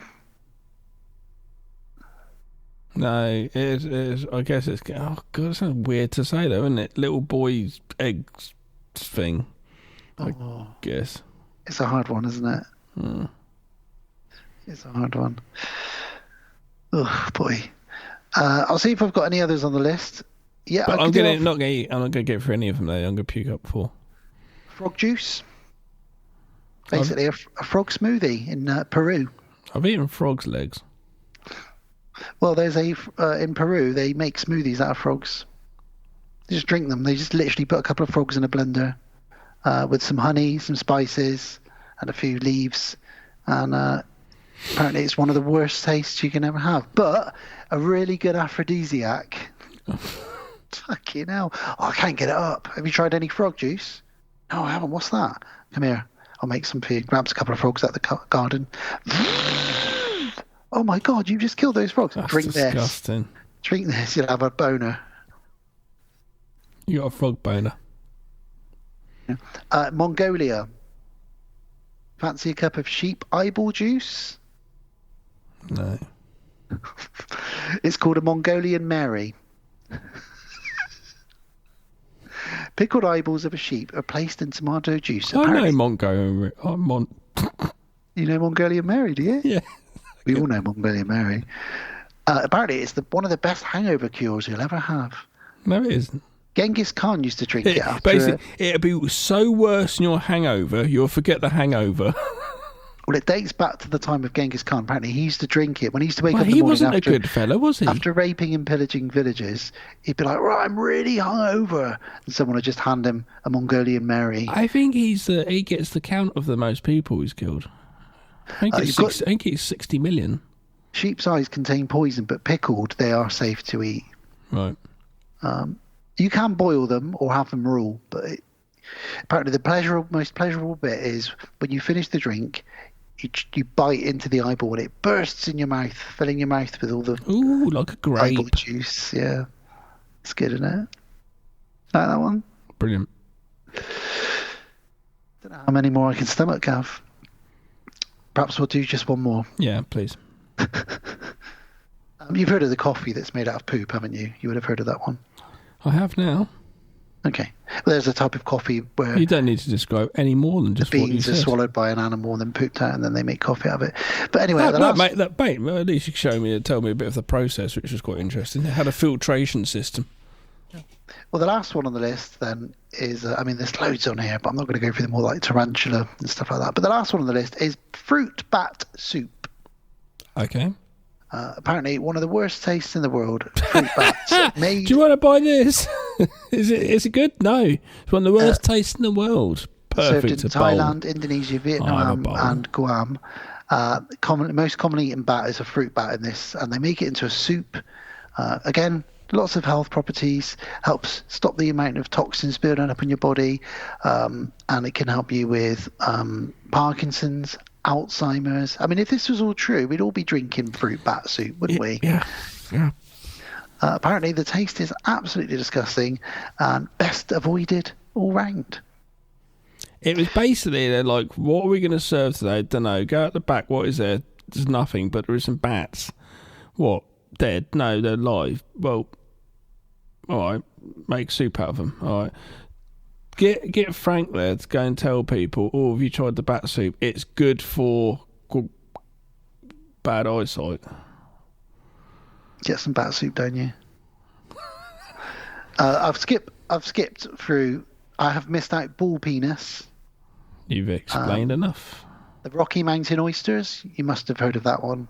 No. Which is, they call it oysters, but it's actually large testicles from a sheep, which are peeled, pounded flat, coated in flour and spice, and deep fried. Oh, like a patty. Crispy fried batter, and then you have a dipping sauce with it. I would go for that one.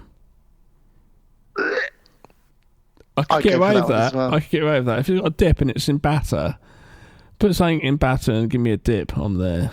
Yeah. And to be honest with you, we eat sheep, so you just got to pretend that what you're eating it's bollocks, and then you're okay. Yeah, that probably wouldn't be that as bad.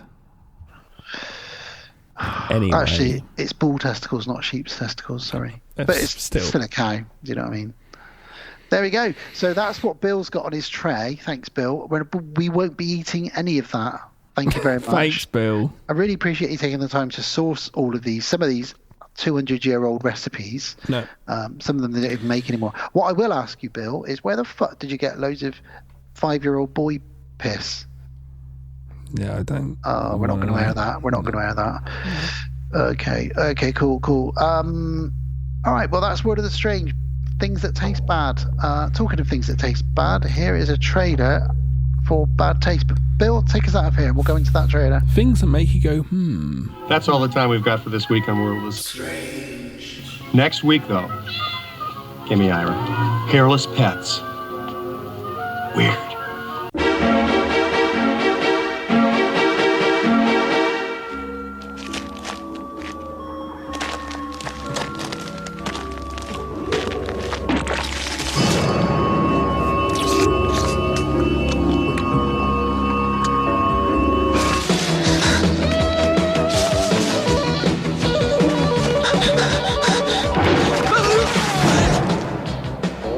We've got trouble. Good word. Right, we're on our way.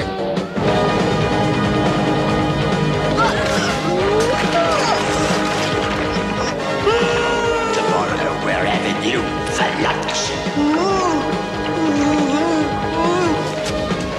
What are we going to do if we spotted Frank?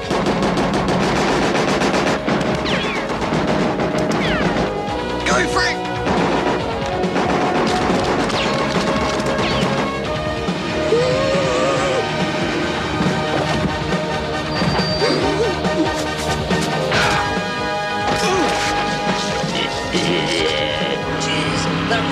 Here, it was right all along. Get down. That's the end of the weekend, cowboys.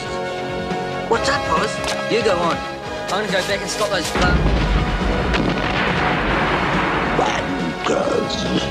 God's sake, Oz, put that thing down. Let's get in there and hit the leader.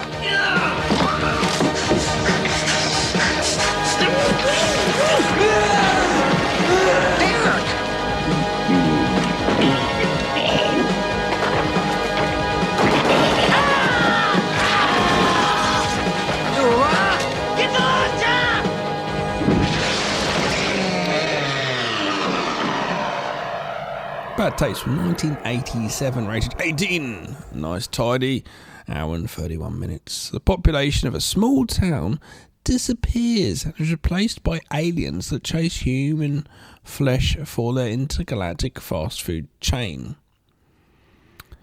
That chase for human flesh? Strange choice, the word chase. That's the movie, 6.5 out of 10 on IMDb. Peter Jackson. It's his first one. We talked about it earlier. It started off as a little sort of thing to do, and then turned into like a weekend job of over 4 years with people coming and going. And the Film Commission of New Zealand coming on board at the end and helping get it done. Daniel, do you like this film? Yes, I do. As explained, I was a big Brain Dead fan for many years, and then I was probably about 17 or 18 when this film was shown on Channel 4 along with the documentary of the making of, which is very interesting. It's on the DVD as well. I watched it as I was recording it, and I couldn't wait to show this to my buddies, my two best friends, and they loved it too, and it became a staple Friday night watch for us. It replaced Brain Dead because it was new to us, even though Brain Dead came after.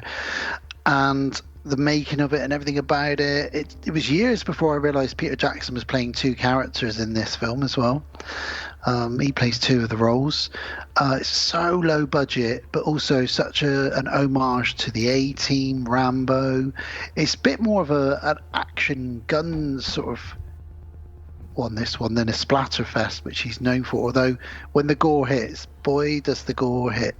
Really incredible work with models, particularly with the house. and stuff like that.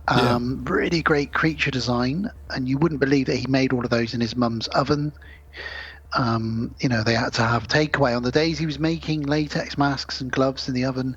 Then, sorry, Jackson family, we're having takeaway today because that bloody Peter's using the oven again to make an alien mask. And the reason that their heads bend backwards is because he wanted them to have tall heads, but they wouldn't fit in the oven, so he had to design it so the heads were backwards. So it fit his mum's oven. Yeah, it's funny. It's funny crazy. looking at the IMDb, the credits for it and stuff. Just because I know we all know it's a very independent film, like it's just him and his mate, so it's funny seeing. So I sort of see this stuff all the time. Like I know a lot of independent filmmakers and their credits and stuff. Yeah, he created a Steadicam, as you mentioned earlier in this episode, himself, which cost $15. $20 actually.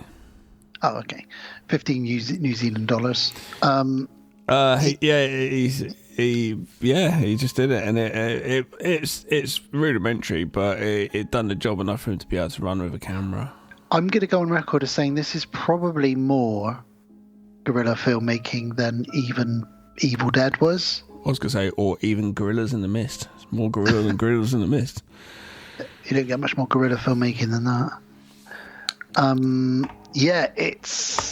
It's pretty out there in a nutshell. This film is about an alien invasion where they just want to turn us into fast food, but they want to take a few samples back before they fully invade. And this this crack commando team, AIDS is the pseudonym of the team, are chosen by the New Zealand government to go in and infiltrate and find out what's going on.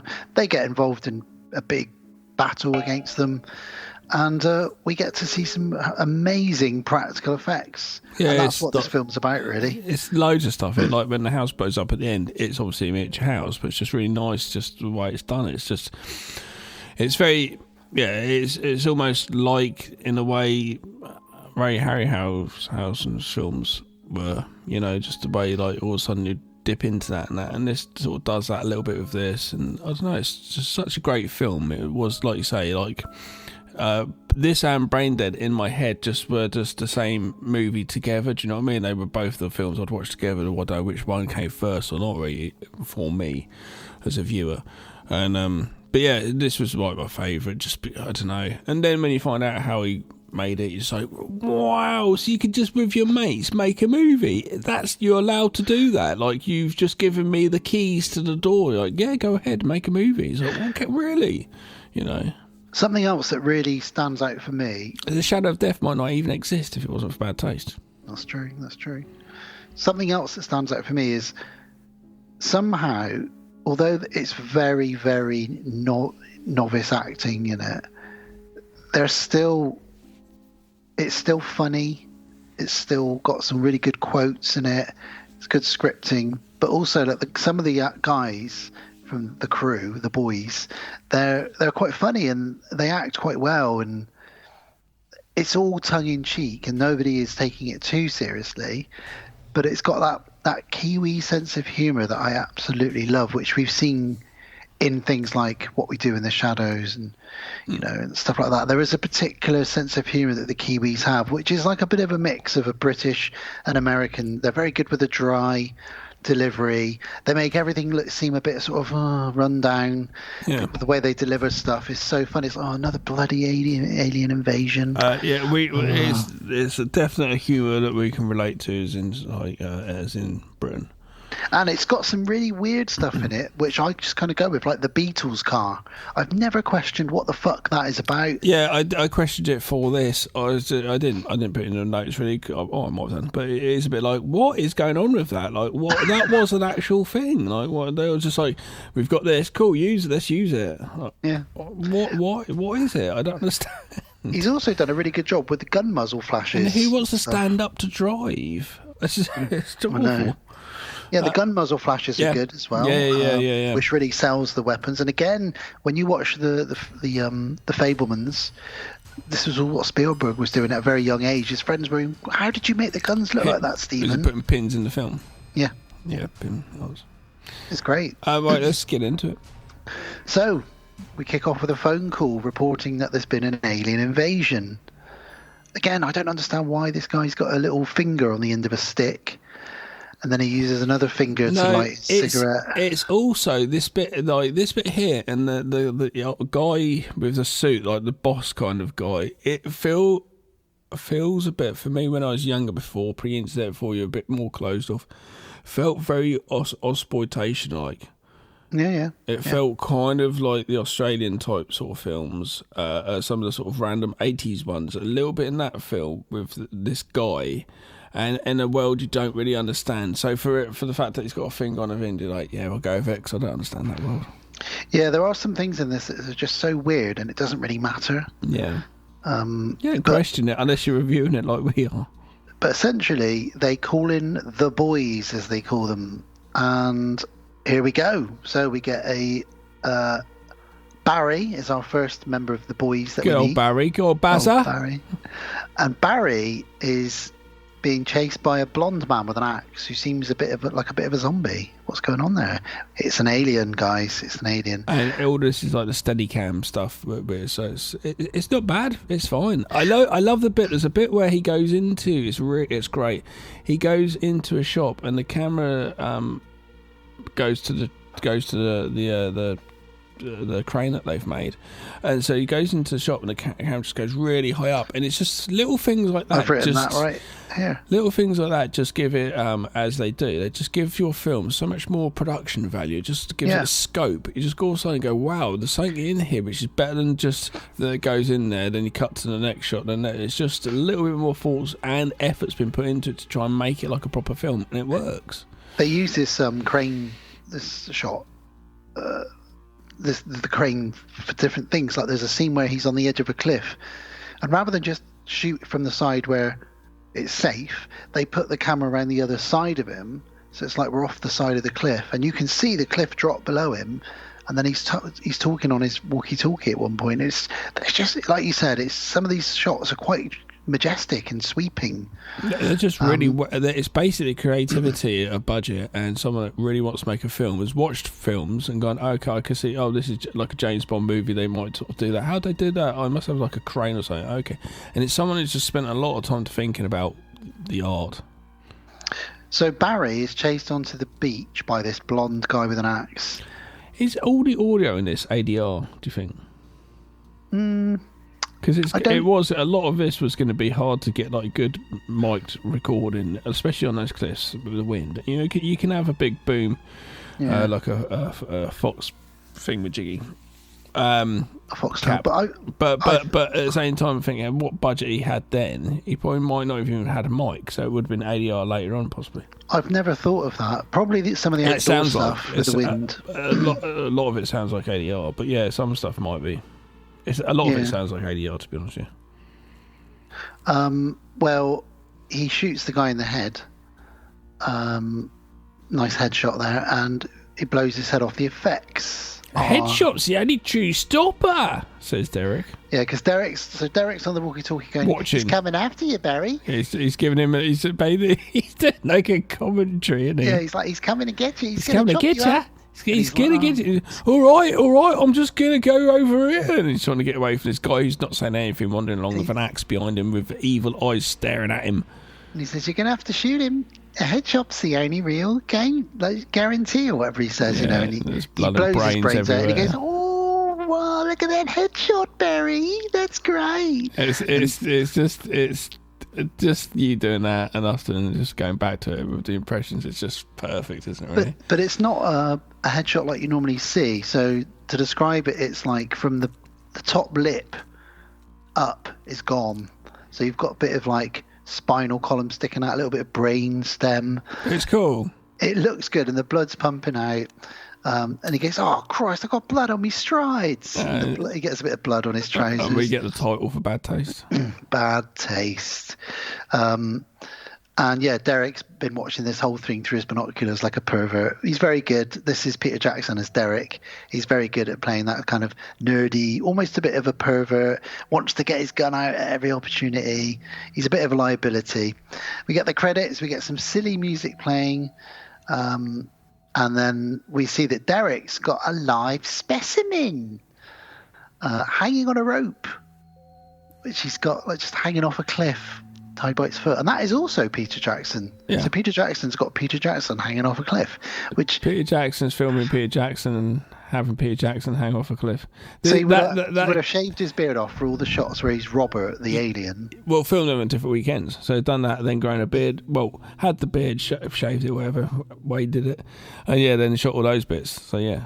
I can't notice any continuity errors. And you got to remember, it's not on digital. He's not going home and just fucking. This is like 82 or 83. He got the camera and he did it for like 4 years. He's not going home and chucking it on. He could probably go home maybe and project it, possibly. I don't know if he's actually... if it's 16mm, he's got to go and get it sent away, then come back. Or 8mm. Probably 8mm. No, probably 16mm. And then... but he's not watching it to see 16 it was. Okay, and he's not sitting there watching it going, oh great, so I did that shot, okay, I need to then tomorrow just go that. He's having to possibly have a notepad and pen for like 5 months ago. When I shot that scene there, how was I looking? Okay, I've got to act from the other side now. It's just really intricate to come up with this and do this, but it's been budget, no money. Like Amanda's finished now; it's about to come out very soon. Well, it's almost finished. Just one last bit filmed. It's just about to come out soon. Who's the main person in it? Main lead in it? I'm the main lead in it, and I've shot it whenever I could for literally no money, and we used whatever he could. It's the exact same principle as this. It's like he's in it twice and he's filming it as well because he ain't got any money and his mates didn't turn up at weekends at times. Poor lad. And you can just go, right, fucking DIY. Robert Rodriguez has this thing. He goes up to his studios and he goes up to people because, Jackie, you could da-da-da, and they always start giving him excuses. So his main thing he has to say all the time to him is DIY, as in like, do it yourself. And they go, oh, no, and they try and get out of it. And he goes, no, I'll just fucking do it myself, don't worry about it. And sometimes you have to just do it yourself. Well, Barry discovers that the town is pretty much deserted. The aliens seem to have taken over the whole town. There's no other normal people around. And he's carrying on having this conversation with Derek over the radio. And this is a really good way to shoot this because you don't have to have these two actors on scene at the same time. You shoot their scenes separately. Which you know very well. Yeah, because one of my scenes in The Shadow of Death, I never even met one of the actresses. And you have a conversation. We talk to each other. So they're discussing this alien invasion over the radio. We get a bit more of a backstory. And then we get a new character called Giles, a charity collector, turn up. And he works for a charity called Bread, which stands for... I don't know. I can't remember what it stands for now. I don't know. But he's put out all those little envelopes, and then he's coming back a week later to collect all the envelopes that he hopes people have put some money in to give to this charity. Yeah. He's a bit of a con artist, though, because he rips one of the envelopes and puts it in his collar to pretend to be a priest, because he thinks it'll get some more money for the charity. And he's headed into town. So Barry gets pulled into a shed and he escapes, but he's chased by 4 of these denim-clad men. So it's all the same actors every time. And the town's like totally deserted apart from our main protagonists and these crazy sort of zombie killers. And he says to Derek, I'm hiding in a tall shed, which must be maybe a reference to Evil Dead, maybe not, I don't know. Yeah. And Derek radios the other 2 boys. I'll tell you what, they had a shed then. They're like, cool, put them in a shed. What that do? That's all that is. And he says, Frank, Ozzy, and this is Frank and Ozzy. They're the 2 badass boys in vests, listening to hair metal. In their Ford Capri. These are the guys you're like, these are the badasses. Yep. They're listening to heavy metal.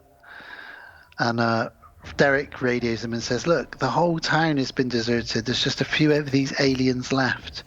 And it's down to us, the Astro Investigation and Defense Service, AIDS. It's a bit of an old joke. It doesn't really age very well. And we're the only ones who can do anything about it. It's up to us. And that's who they work for. And he says... And Derek, don't harm the prisoner. He says, I'm not going to do anything to him, don't worry. There's no way I'm going to hurt this intergalactic wanker. And then as soon as he hangs up, you know exactly what he's going to do. Because Frank and Ozzy are like, Jesus Christ, it sounds like he's got a farmer. What does he look like? He said he's wearing denim and he's got a messy hair. And he goes, it sounds like you've got a farmer hanging off your cliff. And he's like, just whatever you do, don't harm harm him. We're on our way. We're about 2 hours away. Gotta say, Peter Jackson's acting is pretty fucking decent, playing both these two roles. There's different acting styles. I know he's not doing it on the same day, and he's actually doing it with another actor there and then, and he would have shot them at different times, so it's easier to be in and out of those characters. But pretty impressive acting. Well, he's great as Derek, isn't he? Derek's been instructed not to hurt this guy. Oh, by the way, Derek is wearing a scarf. Which it's kind of Doctor Who like. Exactly, because Peter Jackson was a huge, growing up in New Zealand, he would have had all the British TV. So that's he was a huge reason. Doctor Who fan. Oh, yeah. And also later on he says, do you think these aliens could have come to Earth in phone boxes or something? Okay. So there's 2 Doctor Who references in this. But Derek's been instructed not to torture this alien that he's captured. However, he thinks, I'm going to torture the alien. Derek likes to have fun and break the rules. He grabs a hammer and he grabs a very long, almost like a sword, a machete. And he describes, he goes over to the alien and he sort of climbs down the cliff a little bit. And he says, now, whether or not you know something or you're going to tell me something, it's not really, I don't really give a shit. All I know is I'm going to have a little bit of fun.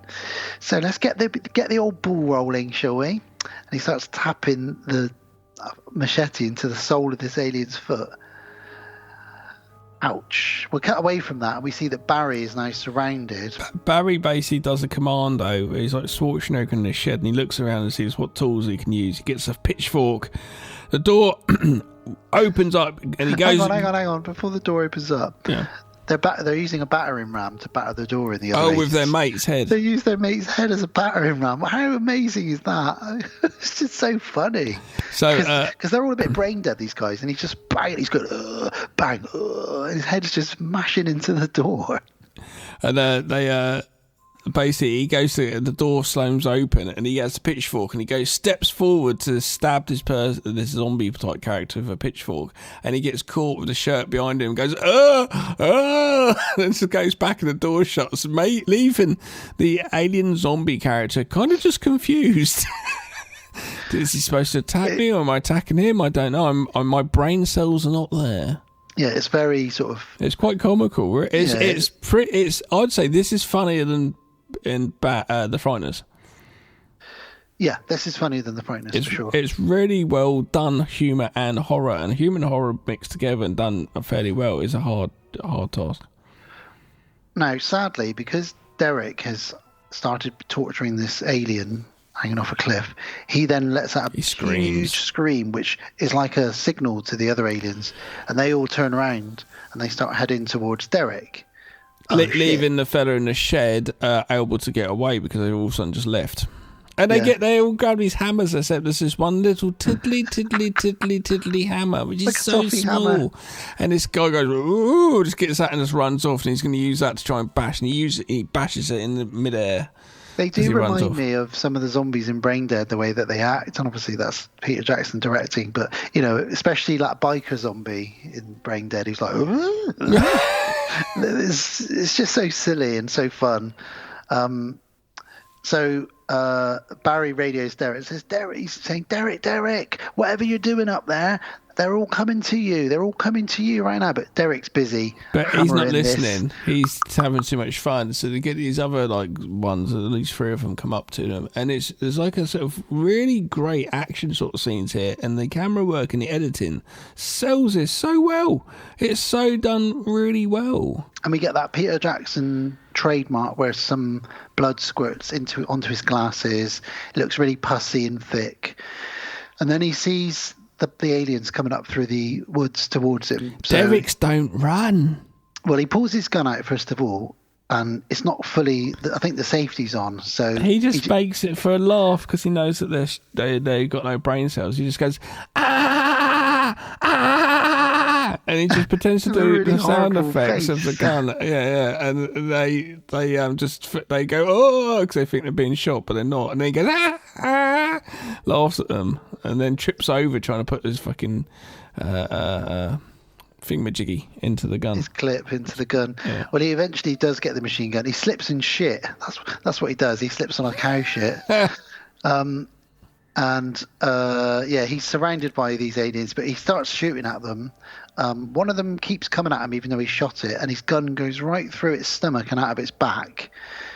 Well, he carries on shooting the other ones through the... I've never seen anything like that at this point. It was pretty fucking cool, isn't it? It's done really well. I love the fact that they've got, like...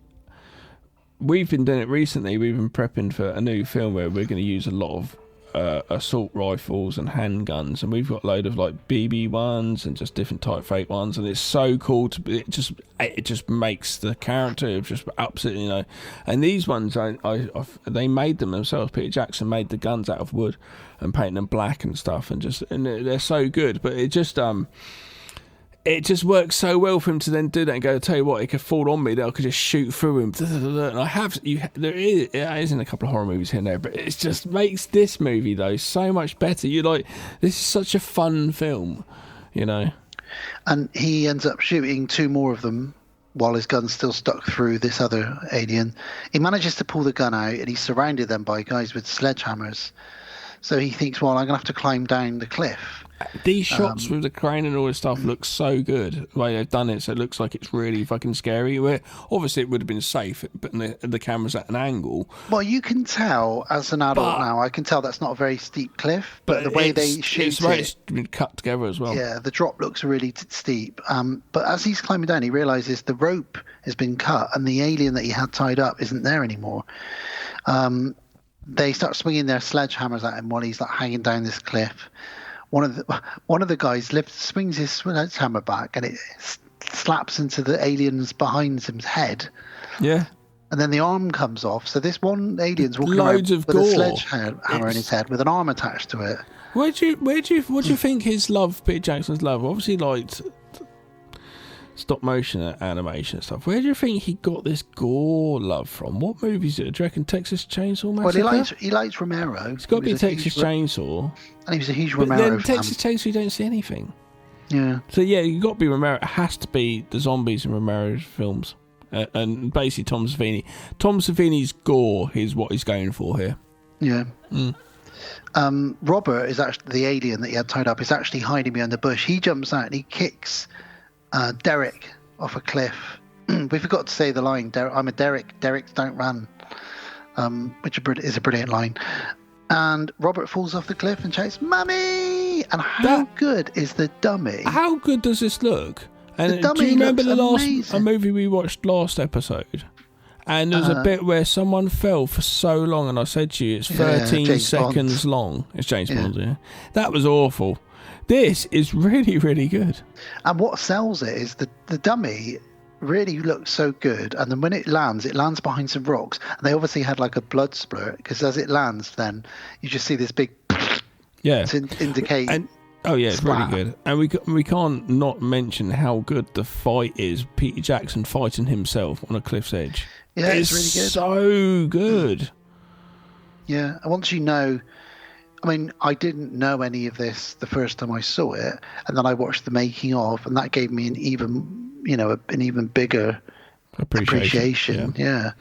They think Derek's essentially dead, really. Yeah. After that, Frank and Ozzy are putting up roadblocks. They're basically barricading the town off so no more aliens can leave the town. Basically, they work for this company, so they get their instructions. They all of a sudden, they've had a couple of their guys that have just been in this town, have checking out, and they've been on the outskirts, or they were another job and they're getting to it, but they've been told, like Dan said, to block up the roads and not let people in. So Barry calls them on the radio and says, Frank, Ozzy, it's all gone to shit. Derek was torturing one of them. Then he's got into a big, shootout with them, killed a bunch of them, and then he's got kicked off a cliff. And I think he's dead. It's hilarious. It's kind of like all my life I've been work self-employed, sort of going on to different sites and different places doing different jobs, and every once in a while you have these sort of situations. You go, oh, for fuck's sake! And this is for them. This is like just their jobs. Like today, this is this weekend or this week's job. You're just here for the next 2 days or just today. And it's all gone. Oh, for fuck's sake! That sort of thing. It's so funny because it's a job. It's so funny. It's not like their life stakes. Do you know what I mean? Well, Giles, the charity collector, is wandering around the town and he can't find anyone. However, he finds Robert, Peter Jackson's alien character, how good is this? Eating someone's brains with a spoon. Just going... Peter Jackson's mum and dad, who look lovely and sweet, must be like, Peter, where do you come up with these things? Is this what you've been using my oven for? Is that why we had to get a takeaway again the other night? Yeah. So he chases Giles. Giles gets in his car and he flips him off like, yeah.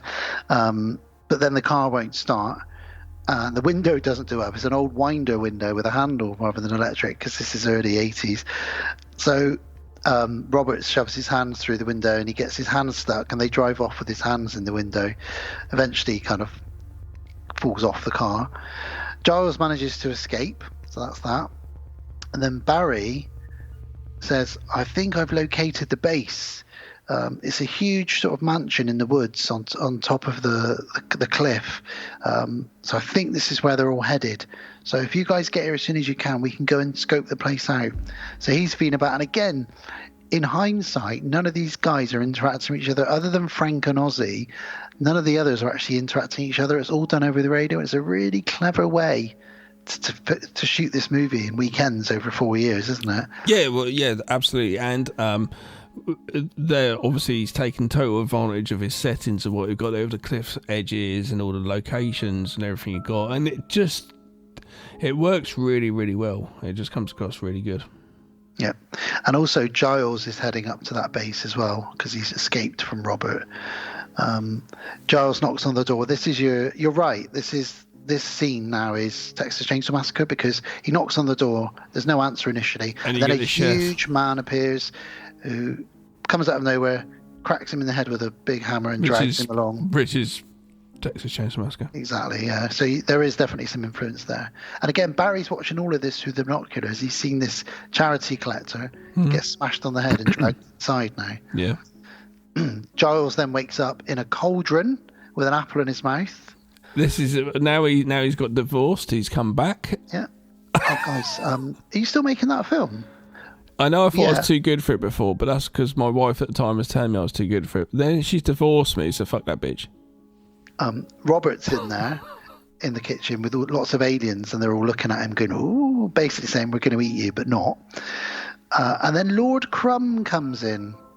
The leader, Lord Crumb. Now, he passed away. He never got to see this film. He passed away just as they'd finished rapping on it and completing the film. So he never got to see the finished film, the guy that plays Lord Crumb. Oh. And he was dubbed over because he didn't have a very good speaking voice. He just looked great. The guy that dubbed his voice over in this is the guy that played the Nazi vet doctor that gives Lionel the injections for the zombies and brain dead. Yeah, so even that gave him a little roll back. Yeah. Cool. It kind of works again. You know, me going back to going, it felt like a real exploitation type sort of thing. This guy in his suit and the voice and that.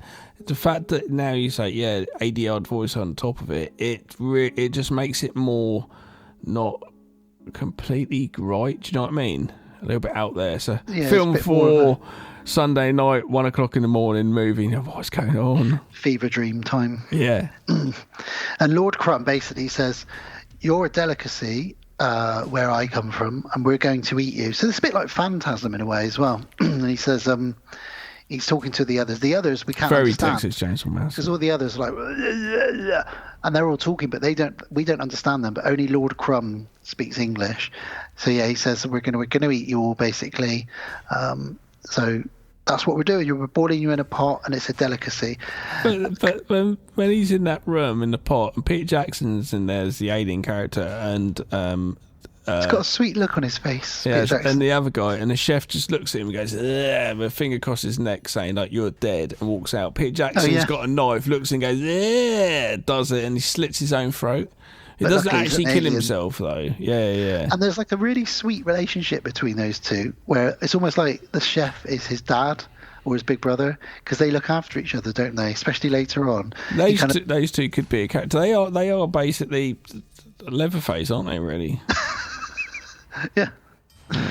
Well, we suddenly cut back to Derek, who seems to have survived the fall off the cliff. He wakes up with birds. He nuts a seagull. He literally headbutts a seagull. Yeah. And then he goes, And then realises, and he goes, he's in pain. There's a big flap like a door opened up in the back of his head with some brain matter have gone out. This bit, as a tries to push some more brain back in his head.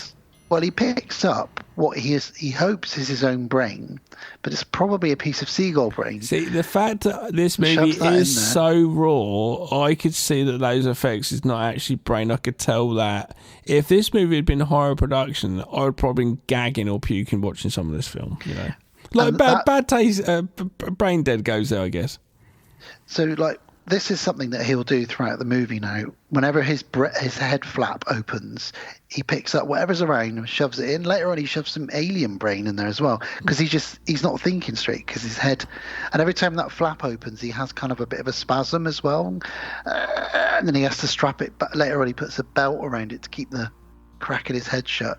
It's pretty fucking weird. Just putting a bit of seagull guts in there is very, very strange. So he's awake, he's alive. He goes to his car, which is this weird car, which is like has another layer of car, like it's got another level with windows, and it's got these massive Beatles, the whole members of the Beatles as cardboard cutouts, and you stand to drive looking out the top window as they sit in the front window. It's the oddest fucking car, but this must have been Pete Jackson's car, because obviously he loves Beatles, because he's done a lot of Beatles stuff, hasn't he? He puts a top hat on at this point. Don't know why he's got a top hat in his car. He must be loving the Beatles. Yeah, he must be. It must be his car. So weird. Now, Frank and Oz have teamed up with Barry now, and they are looking at the base that he talked about, and they said, right, well, shall we call for backup or not? Derek's dead already. So I think they radio somebody who says to them, it's time to go to town, because Ozzy says it's open season on ETs. So they tool up. We get classic tooling ups now, where they're like, it's quite a good scene where they throw the guns without looking and catch it and loading up and stuff like that. And he goes, oh yeah, I've got this in the back of the car, which is actually a rocket launcher. We don't see it at the time. And he goes, no, we're not using that one today. Come on, because Ozzy's a bit like, yeah, I really want to use this. It's like, no, not yet. Now we've got to put balaclavas on. Why have we got to use these? Because we're not supposed to be seen. We're supposed to be in and out. We're the cool government men. We can't be seen. And if we get caught, we have to deny all knowledge of our involvement with this. So they all get their balaclavas on. And the plan is to get in, rescue Giles, and get out. We don't really want to get into a firefight with these aliens. We see... a bit like Darth Vader without his mask, when we just see the shadow. We see the shadow of Lord Crumb in his true form at this point inside the mansion. And he turns back into his human form, and then he comes downstairs and gives a speech to the aliens. And he says, you'll be pleased to know we're leaving this shitty planet tomorrow. I know it's hard for some of you to remain in your human form. It's a sickening, disgusting form, but it's been important that you all remain in disguise, and I appreciate you all taking the time to do that. And he carries on his speech, and while that's happening, night time has arrived. So the boys sneak up in the house, they get inside, and there's blood everywhere. And Barry slips on it. He says, bloody hell, someone could break their neck on this. He starts mopping it up. He just grabs a mop. I love in the middle of this, mission, he's like, someone could break their neck on break it. Their neck in this, bloody hell. It's that lovely humour in it. Yeah. This movie done off move though. It does, yeah. Yeah, it's really tight. Does. Yeah. They hear the speech being given outside, which is essentially the plan that the humans are fast food on this alien planet. But an alien comes in, so they kick his head off, or punch his head off, and kick it out the window like a football. And Ozzy kicks the head out, and he goes, "I've still got the old magic." So he obviously used to be a football player or something back in the day. Frank says, "Well, I'll disguise myself. So I'll put his clothes on and I'll go out." He was carrying a bowl. Yeah, he was carrying this bowl. So he carries this bowl out into the hallway where the speech is happening, thinking, because they've just realised that all the whole town are in cardboard boxes. Yep. Don't they? Yeah. To be shipped off to the planet. Yeah. So while he's there, he's got this bowl, and he wonders why this alien was carrying a bowl. But oh well, I'm in disguise now. I'm listening to the plan. And then he says, Robert, Lord Crumb says, if you could come here, please. And Robert throws up into the bowl. Yeah, which they made. Peter Jackson just did a copy of his head, and then they had a tube just going down through the mouth and just a pump. Yeah, and actually with the hand as well, you could with the mouth you could put your hand in it like a puppet and move the mouth up and down. And he played a trick on his mum. Did he? He said, "Go and have a look in the oven," and his head was in the oven because they'd made a cast of his head in the oven. Jesus Christ, his poor mum, poor Joan. That's not playing the trick, is that? Unless he'd been like, wearing like a big suit with his head not being shown. Mum, look in the oven, my head's in there. That would have been a really good trick. Yeah. Well, anyway, Robert pukes into the bowl and fills it to the brim. Because he says very quickly, just before this happens, he says basically, well, the plan is that they're going to have a fast food chain in their planet, and humans basically the meat, and they're coming down illegally, getting humans where they shouldn't do.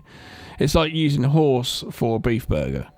Well, he's taking this town back as a sample, and he's hoping to get the go-ahead to have a full-on invasion. Oh, okay. Because he wants full custody of the earth, because other he's like a McDonald's owner. Yeah, and he doesn't want Burger King to find out about Earth because he wants it to be just McDonald's. So it's all about money. So once he's filled up the bowl with his sick, Lord Crumb says, the gruel is ready. Oh, a chunky bit, aren't I lucky? He says, exquisite bouquet, Robert. He smells it, and then, he says, I got the chunky bit, aren't I a lucky one? And he passes this bowl of really green stuff, and then as it's happening, Oz is Oz? And it's Frank that's there. Frank's just like slowly moving down the line to get into the last person he possibly can. But they make him drink it too. Oh, he gets it. He's oh no, and he drinks it, and he goes to drink it, and he drinks a bit, and he goes, hang on, that's fucking all right. And he starts drinking more, and they have to pull it away from him. And he's like, what? So Frank comes back into the kitchen where the others are, and he goes, oh, you'll never believe what I had to do. Yeah, but he enjoyed it, so I remember thinking, you enjoyed it. But his buddy says to him, did you have to drink some alien, Chuck? He's like, yeah. Like, how did you know that? It's like almost like this is something he's done on other missions, and they're like, let's guess you drank more alien, Chuck. Is that right? So they decide to leave, and the lights go out, and they rescue Giles. They untie him, but the place is they can't escape because there's alien guards everywhere outside. So this is where we get a shootout, a really big, epic-looking shootout. You wouldn't think there were only 4 or 5 people in this. It seems like there's a good sort of 30 aliens because they've all got different wigs on and sunglasses and eye patches and beards. It's all fake, but it's the same 4 actors every time if you look carefully. And the guns look great. The effects for the guns, as we described, he makes the muzzle flare look great. They're all guns that he made himself. Peter made himself. They kill quite a few aliens. While that's going on, though, Derek wakes up because he's passed out, and he gets in his Beatles car, and he starts heading towards the place because he's lost his mind. Literally, it's fallen out the back of his head. We get a really cool 80s score come in now while they're having this gun battle. Yeah, it's like the action scene. As soon as that happens, music goes, it's like, let's go. And it's like a full-on battle now. It might as well be the A-Team theme tune that comes in. It's very, very 80s action. Very. Yeah. I would actually say at this point in time, he's probably like making this stuff. This is the end of stuff. He's probably making this towards the end of it, so maybe like 85, 86. This is prime A-Team. Yep. He would be watching A-Team and MacGyver Magnum. and whatever. Yeah. There's a really funny gag here where Frank is shooting and he gets shot. Someone keeps shooting at him and he looks and it's someone in a tree. Yeah. So he machine guns the tree. And just loads of people and fall out. 6 people fall out. But they do it. The timing of it is so funny. It's like 1, 2, 3, 4, 5. And then you think, wow, there was 5 people in the tree. And then a 6th one falls out right at the end. There's some really good gags in this. It's done really well. Really funny. I think if you watch this movie, you watch this and go, whoever made this is a filmmaker. What was it like if you give him some money? Lord of the Rings. Yeah. Then the chef attacks, and it turns into a bit of almost like a Jackie Chan or a Chuck Norris film now, where we get the chef swinging a machete on the balcony. There is a bit of kung fu thrown in as well. Yeah, throws him over the balcony. He throws him off the balcony. Derek turns up at the house in his funny car. His head wound reopens. Oh, he has another bit of a spasm. Giles almost gets killed, but he is saved, and he's like, "Thank you so much." Derek uses the belt on it to keep his skull shut this time, because Derek's don't run, Gav. Derek's don't run. So he keeps driving. He runs one of the guys over, who gets ripped in half, a bit like RoboCop, when the melty guy gets hit by the car and he splats. It's a bit like that. Yeah. But this was before RoboCop. Crazy. He then grabs a chainsaw. That's always good. Here we go. And we get a really good half torso effect. The dude, yeah. Oh, that's really good. It's quite He's creepy, obviously buried in the the ground, soil, but it's so creepy. And again, we've seen him do that in Brain Dead when that guy gets ripped in half. In fact, that back half of Brain Dead, that party that Lionel starts tearing up, that is a showcase in practical effects, isn't it, really? Yeah. Brain Dead. But you can see some of that already in this film. Lord Crumb runs outside, and more alien backup arrives, but it's instantly killed. There's a machete in someone's head. Robert gets a machete to the throat, and Lord Crumb starts mutating back into his human form. He flips them off, which is the poster for this movie that we all know, of that image of the alien giving the middle finger. Yep. It's just so funny. And that was edited in the UK and other countries to look like he was doing two fingers, which is slightly less rude. Two fingers to one finger. Because in the UK, we put two fingers up yours. So yeah, they edited that. And I believe that was the case in my local video shop when I saw this in Blockbuster. Oh, really? By which point I already had it, because I'd recorded it off of Channel 4. I didn't need to rent it with the adverts and everything, you know. It's Lord Crumb. What, you never paused it when the adverts came on? Well, I'd always fast forward. No. I didn't bother with that. I was when I first got into it as a kid, and I had nothing else to do. I'm watching The Predator or whatever it is. As soon as you have it, because I'm paused, and sometimes because obviously I'm an editor, because I was there like going really like seamlessly, like having to get it, and sometimes I'll get it so perfect you wouldn't know it's even a trailer, and I'll be like, yes. I have done it, but pause record. My family love watching old films that we'd recorded back in the day, and we'd always let the adverts play because it'd remind us of nowadays nostalgically, yeah. But yeah, it was a pride of me to do that. What you're talking about, I got really good at when I recorded the top 40 charts. Oh, nice! You pause between the talking. Yeah, usually the song would come to an end, and you get, and then it'd cut into the next song. And then that's what you did, though, didn't you? Back in the day, that's what you had to do, because you couldn't afford the music, so you had to just record it off the radio. Yeah, honestly, me and my sister every Sunday. The same as filming a video, with a videotape, a movie which is playing on the TV. Yeah. Oh, those were the days. Yeah. Those were the simplicity, days. Man. Then getting that movie or tape and just listen to it over and over and over. Well, Lord Crumb is now fully mutated and ripped out of his clothes, and it's great effects. Even his alien buttocks are sticking out of the back of his clothes. Imagine that. What are you baking today, Peter? Today, Mum, we're just making some alien buttocks in the oven. Okay. Yeah. All right. Oh, that boy, I do worry about him. Hopefully he'll do something with his time one day.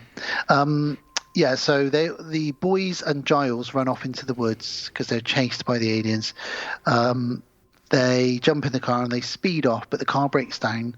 The boss turns into an alien. Yeah, I've said that. He mutates with his alien buttocks. Ozzy decides it's time for Rambo. He strips down to his vest. Yeah, obviously Rambo's a influence on this one. He says, it's my turn for the Magnum. And he's a one-man army. He grabs the rocket launcher. Ozzy goes and gets the rocket launcher, yeah. He waits for the aliens to get in the car, and they're all going, because they can't drive the car. And he's gutted, though. His mate's gutted, though, because he's like, oh, what? And it's nice. It's a Ford Capri. In England, you occasionally see one of these still on the roads. And they are cool-looking cars. They are. So he blows up that car with some aliens inside. Ozzy and Frank head back to the house at this point, and Ozzy blasts the house with a rocket launcher. Yeah, which was a miniature, but looks really good. It really looks good. They enter the house, and there's some good hand-to-hand now where they take out some aliens. And Derek cuts a hole in the wall in perfect shape of himself, very Warner Brothers, Looney Tunes cartoons, and he walks through it with a chainsaw. We don't know why. We get a really extreme close-up of the alien buttocks at this point now. It holds it for just a little bit too long. PJ's like, I tell you what, it spent ages making those buttocks. You are going to watch them. I want a 3-second close-up of them, please. Keep holding. Longer, keep holding. Longer. That's it. It's good. Derek slices and dices some aliens with his chainsaw. And he's putting random brains into his own head. Yep. Not even his, just alien brains now. I'm pretty sure he's going to get an infection. He cuts one of them in half right in front of Ozzy and Frank, and they're like, Derek's gone apeshit. Because he's just slicing them out. They're like, holy shit, Derek's gone apeshit. Yeah, they already needed Derek earlier on when they're getting coffee at morning breakfast before they were sent out on their job that Derek was not feeling too right today. Bit hungover, bit unhappy. You can imagine when they got the memo, like, who's on the team this week? Yeah. Frank and Ozzy. They Derek. always work together. Oh, Barry. Yeah, we worked with Barry before. Oh, that Derek guy's on it. Yeah. For fuck's sake. Yeah. He's a lunatic. Yeah. So fucking Derek's lost it. Come on, let's get the fuck out of here. Ozzy gets shot, and the rocket launcher is fired, but it misses them and just blows up a random sheep in a field. It does. Boom, explodes. It's quite funny as well. Lord Crumb starts the ship, which we find out the house is actually their ship. So he starts up the alien spacecraft, and the house starts to transform and starts to lift off the ground. It starts to pull the lawn in, and Ozzy and Frank are just trying to crawl out of the lawn before they get taken up. It's quite nice. Quite nice little bit, actually. It would have just been a bunch of guys pulling a green tarpaulin off camera, but it looks so good, doesn't it? Yeah, they almost get sucked in under the house, but they get away. It's really well done and edited really well, this piece. Frank saves Ozzy. The house blasts off with Derek on board, and Derek wakes up, looks out the window, and he sees Earth in the distance, and he's like, oh, fuck. And then he thinks, well, if I'm going out a hero. So he cuts through Lord Crumb from the top of his head. He does. Out of his arse with a chainsaw. This is, again, something we've seen in Brain Dead, where Lionel is sort of bursts out of the mum. But when he comes out of the alien's arse, he looks at the camera and he goes, I'm born again. It's very, very, very, very gory. It's really gory. And then he picks up the phone to the alien planet and he says, my name's Derek and I'm coming to get you bastards, so strap in. With all the seagull brains and alien brains mixed in with his own brains. And then he puts on, just when you think that is mental, he then puts on Lord Crumb's skin. Yep. Because he stripped him and puts on his skin and heads towards our planet to take out the aliens. And we end with the Beatles cardboard cutout car with the survivors in the car driving off into the sunset. Yep. With a song called Bad Taste in My Mouth playing. Brilliant.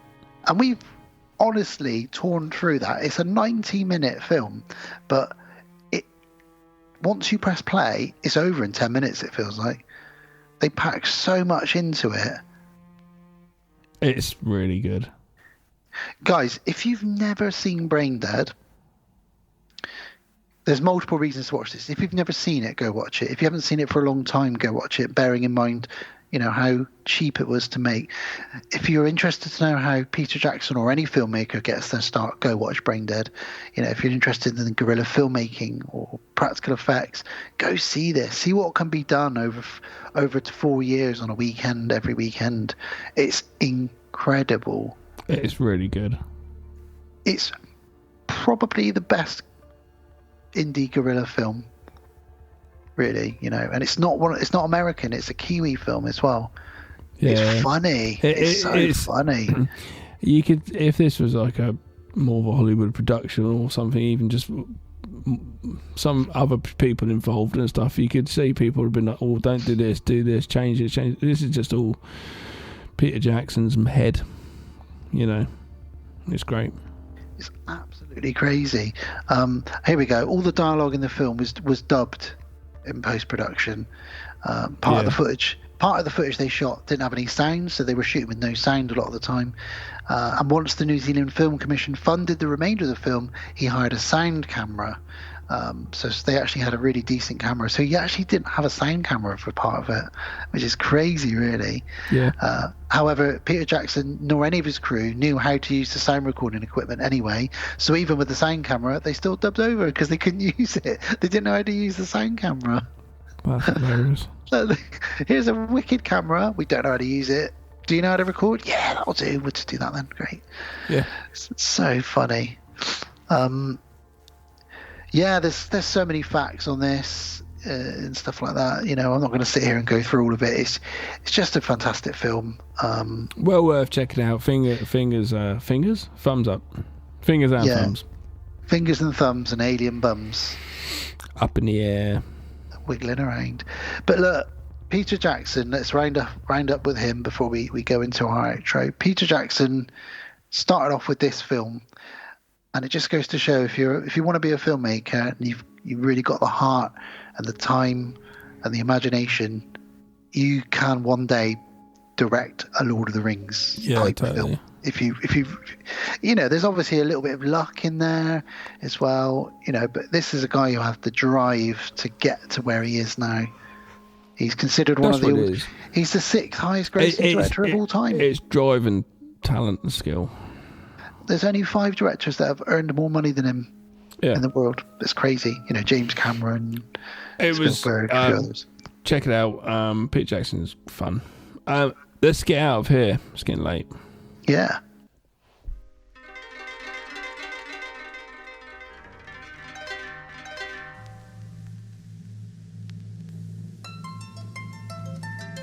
And we're back again. Thanks for coming along and listening to us. Hope we've pleasured your ear holes with the essential tones of Dan and Gav. I always enjoy director specials, and I've been looking forward to really talking about Peter Jackson, but also really talking about bad taste. Fantastic thing. But yeah, there we go. So that was episode 171, Peter Jackson. What's coming next? I know what you're asking, so let me tell you. Our next episode, 172, is our sexy, love-filled Valentine. I've actually seen one of the films already. We're going to be covering, to celebrate Valentine's and all things lovely and sexy, we'll be covering 1995's Horny Alien Goes on the Rampage. Species. What a cast. Crazy stuff. Yeah.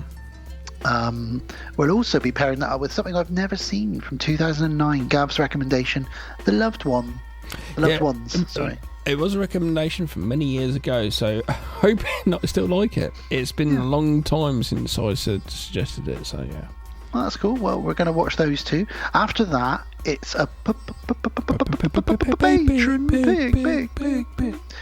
Episode 173, Matthew Godley, you son of a bitch. Back round, are we? He's come back around, and he's picked 1986's Spookies. Which I don't know. Yeah, it's a bit of a classic, weird film. I look forward to checking it out, because it's a movie which, even the name itself, makes me want to watch it. Yeah, it's cool. It's fun. Spooky Dookies on your BMX.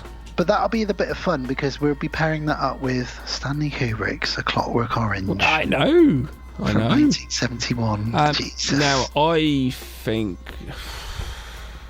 maybe I've seen it twice. I remember the first time watching it and just being like, the hell is this? Probably I was like 18. So I wasn't really the right age. It'd be really interesting watching it now. Yeah, it's on a par with The Shining for me for Kubrick's best films. And famously pulled it, but we'll get into that. Yeah. Thanks to those, dude, for suggesting them.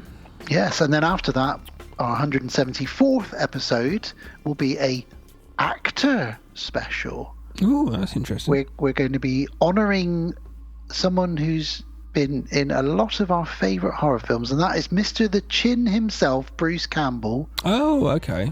And we're going to be covering, we've already covered Evil Dead 1 and 2. We're going to be covering Army of Darkness, Evil Dead 3, Excellent. Which is a lot of fun. Yeah. And we're pairing that up with the, thank you very much, Bubba Hotep. Oh, brilliant.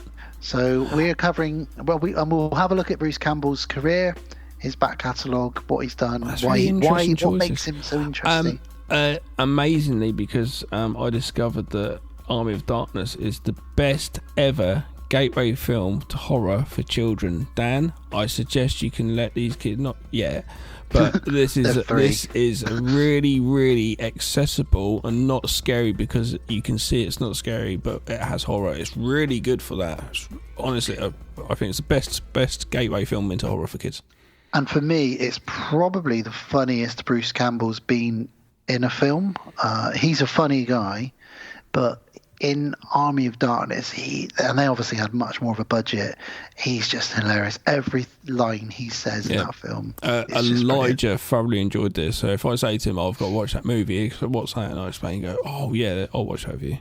So that and Bubba Hotep from 2002. So that'll be our Bruce Campbell special after that. So that's what's coming up. We got Valentine's. That's cool. We got Clockwork Orange and Spookies, followed by a Bruce Campbell special. That's our next 3 Bubba episodes. Hotep. Interesting.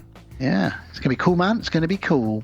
So before we leave and say our goodbyes and good evenings. Again, kind of pre-internet, really. It's 2004, I think it was. It's not pre-internet, but it really was for accessibility, especially buying stuff, you know. I remember finding that at a Blockbuster in San Francisco, and they had a bargain bin. I was like, oh my god, shit that I can't get in England. And one of them was Bubba Hotep. I was like, oh my god, that's so cool. So I've still got my American copy, I think. I got a feeling I went to see it at the cinema. My Blockbuster copy. I think there was a limited showings of it in Bristol, so I went to see it, I believe. Nice. I have to go check. I have to go check out if it's my Blockbuster copy. But let's do our housekeeping and all the legalities that we like to do at the end, and then we'll say our goodbyes and good nights. So, as always, thank you everybody for listening and supporting the show. We have been the podcast on Haunted Hill. We are a proud member of Legion Podcast Network.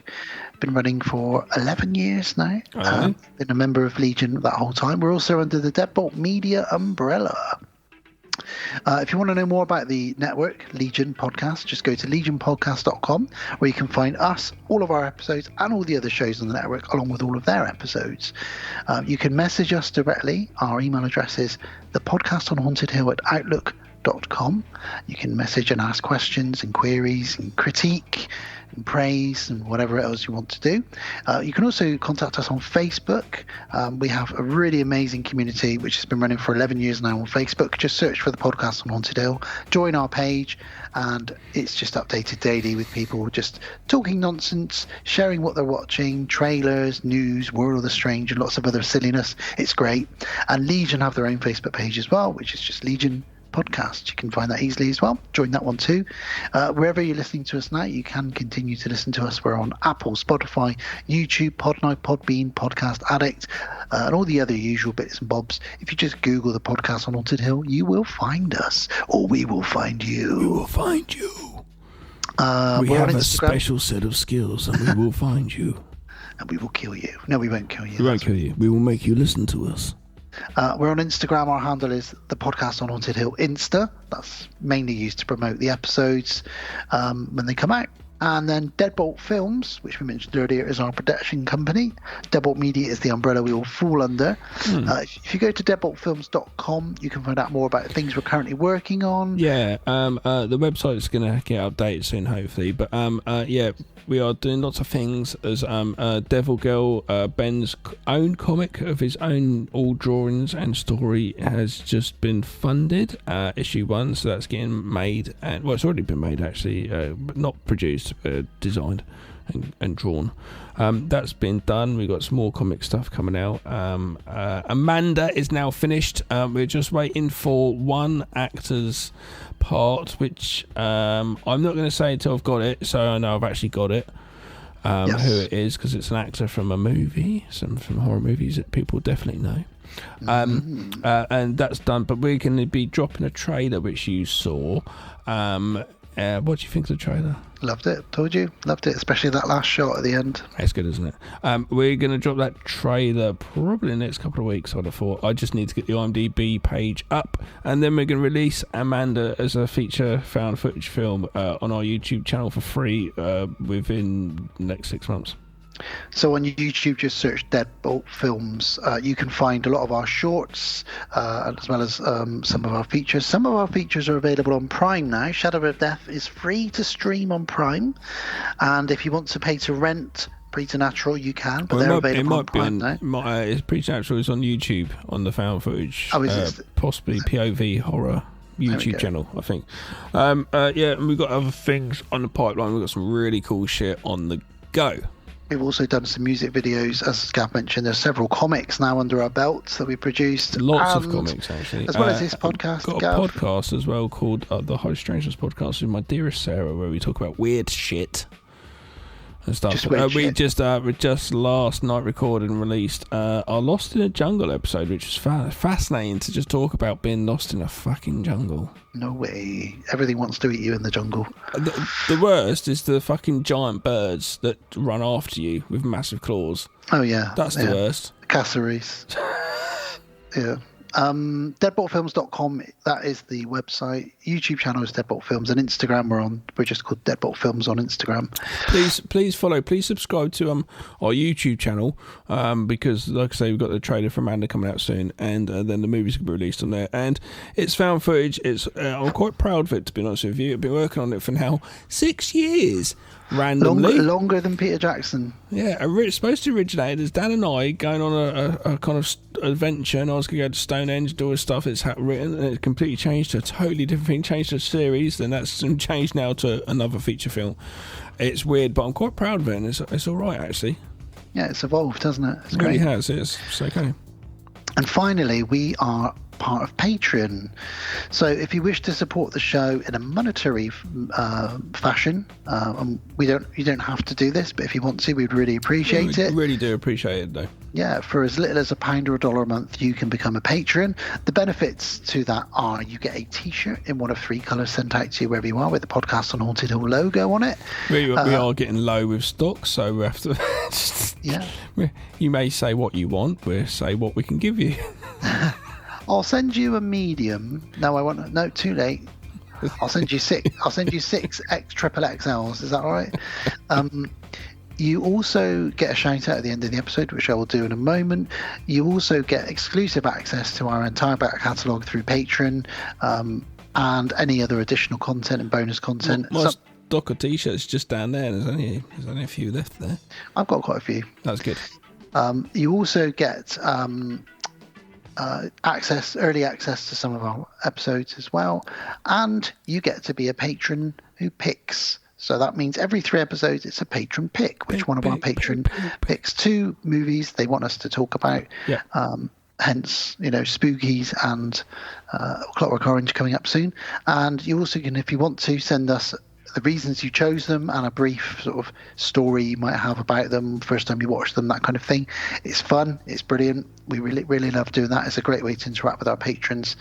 So thank you to our patrons, who are Dante, Don Collier, Matthew Godley, Jamie Jenkins, Kevin S. Fife, Sarah Kay, Rachel, RJ McCready, and Lex Boo. Thank you, guys. You guys are the A-team. You are the A-team. You've been very strong supporters, you guys have. Thank you. Thank you to all of you. Thank you to everybody else for listening, supporting, sharing, being on the Facebook page, and just doing all the things that you do. If you do get the chance to rate or review the episode on whatever platform you're listening to it on, please do so. We really, really would appreciate that. That's it from me and Gav. So it's a good night from Derek, because Derek's don't say good night. They don't, do they? No. It's a good night from the judge. He's having sex with a dead corpse. Oh dear. That's why they call me the hanging judge. And it's a good night from Robert. Exquisite bouquet, Robert. I've got a chunky bit onto our lucky boy. And it's a good night from Dan. And it's a good night from Gav. Good night. Good night. Thank you for listening to the podcast on Haunted Hill. We will be back again real soon.